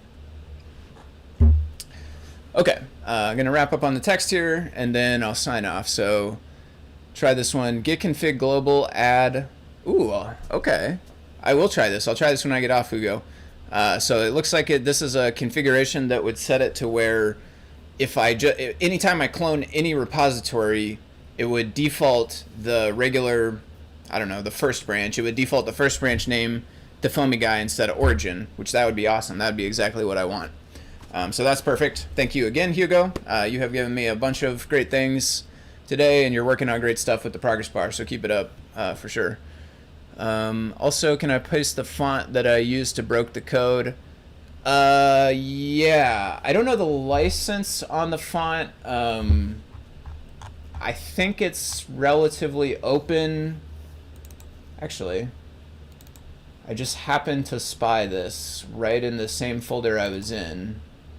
What does this say?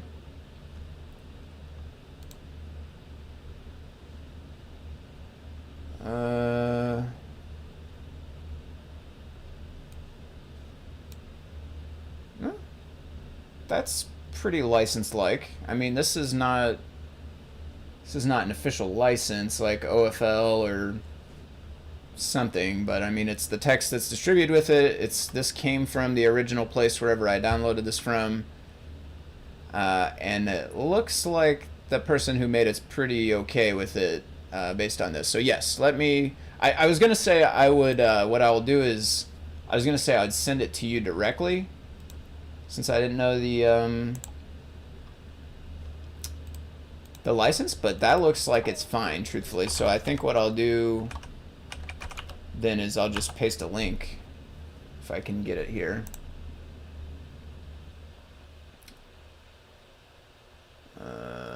Compress. That's it. File with that name exists. Yeah, but I just searched for it and it didn't show it to me. There we go. I don't know if it will let me attach a zip.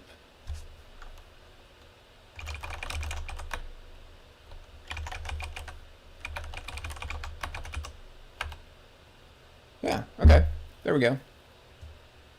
I thought maybe there might be a restriction on the type of file, like maybe it wouldn't let me post a zip because like people could put viruses and whatever they want. I figured maybe Discord would prevent that, but you guys saw me package it. You know it's safe. It's got the FAT inside of there, so you can grab it from here. I'll hang out for just a minute. If you download this and unzip it, just let me know if it gets unzipped correctly. If you have any trouble unzipping, I'll upload it somewhere else, just in case if Discord's doing anything weird to it.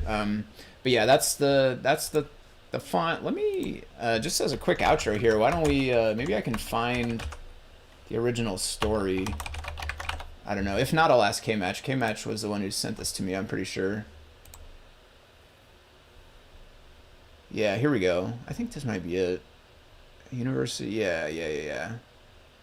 This is the lady's name, which this was the same name in this, right? So this was the person who made the font, Mia Sinelli. There's a TED Talk. I think it's a TED Talk. If not, it's very similar. It's her on a stage talking about it. It's very interesting though that it goes through the whole like, yeah, in fact actually it references right here, power of typography. Here, I'll paste a link to this. Not found. Killer. Maybe I can search it.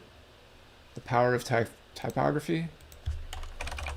It's a really cool story because she goes over like why she created the font and where it came from originally and stuff, so it's super interesting. The power, what was that? Power of typography. Maybe we'll find it separately. Yeah, there we go. YouTube. Okay. Whoa. Too much crap. No, I don't wanna. Okay. Yes, here we go. This is the video I watched. This is super interesting. If you're interested in the in that font and the origins of it, check out this video. It's pretty cool. She talks about where it came from. Again, I think it's like it was a person's handwriting. They found it in the old bank or something like that. They found a document with it, and she kind of like revived it, brought it into the modern world by digitizing it. So that's cool. This page also talks about it some. You can find that out if you want. I think I just searched FAT to find that. But yeah, for now, I think that's going to be it. Thank you, everybody who tuned in. I appreciate you guys watching. Thank you also everybody who's done, work like Jose and Hugo. Anybody I'm missing, there's very possibly some other people in here I'm missing. Trying to scroll through real quick. Indico, thank you for coming to hang out for sure. Anybody who's done any kind of work, any kind of PRs, reviewing, or submitting code, open sourcing code in CircuitPython, I appreciate anybody who contributes to the project, no matter what you contribute. So I know Jose updated some documentation, like doc strings the other day in the display text, that kind of thing. It's not code exactly, right, but it's super important still because it makes it makes the developer's life a lot easier as well. So thank you, Jose, for working on that doc string stuff the other day. Thank you everyone for everything you all do and for hanging out. And I will see you guys again next week, same time, 10 a.m. Central Time. So till then, take it easy. Thanks.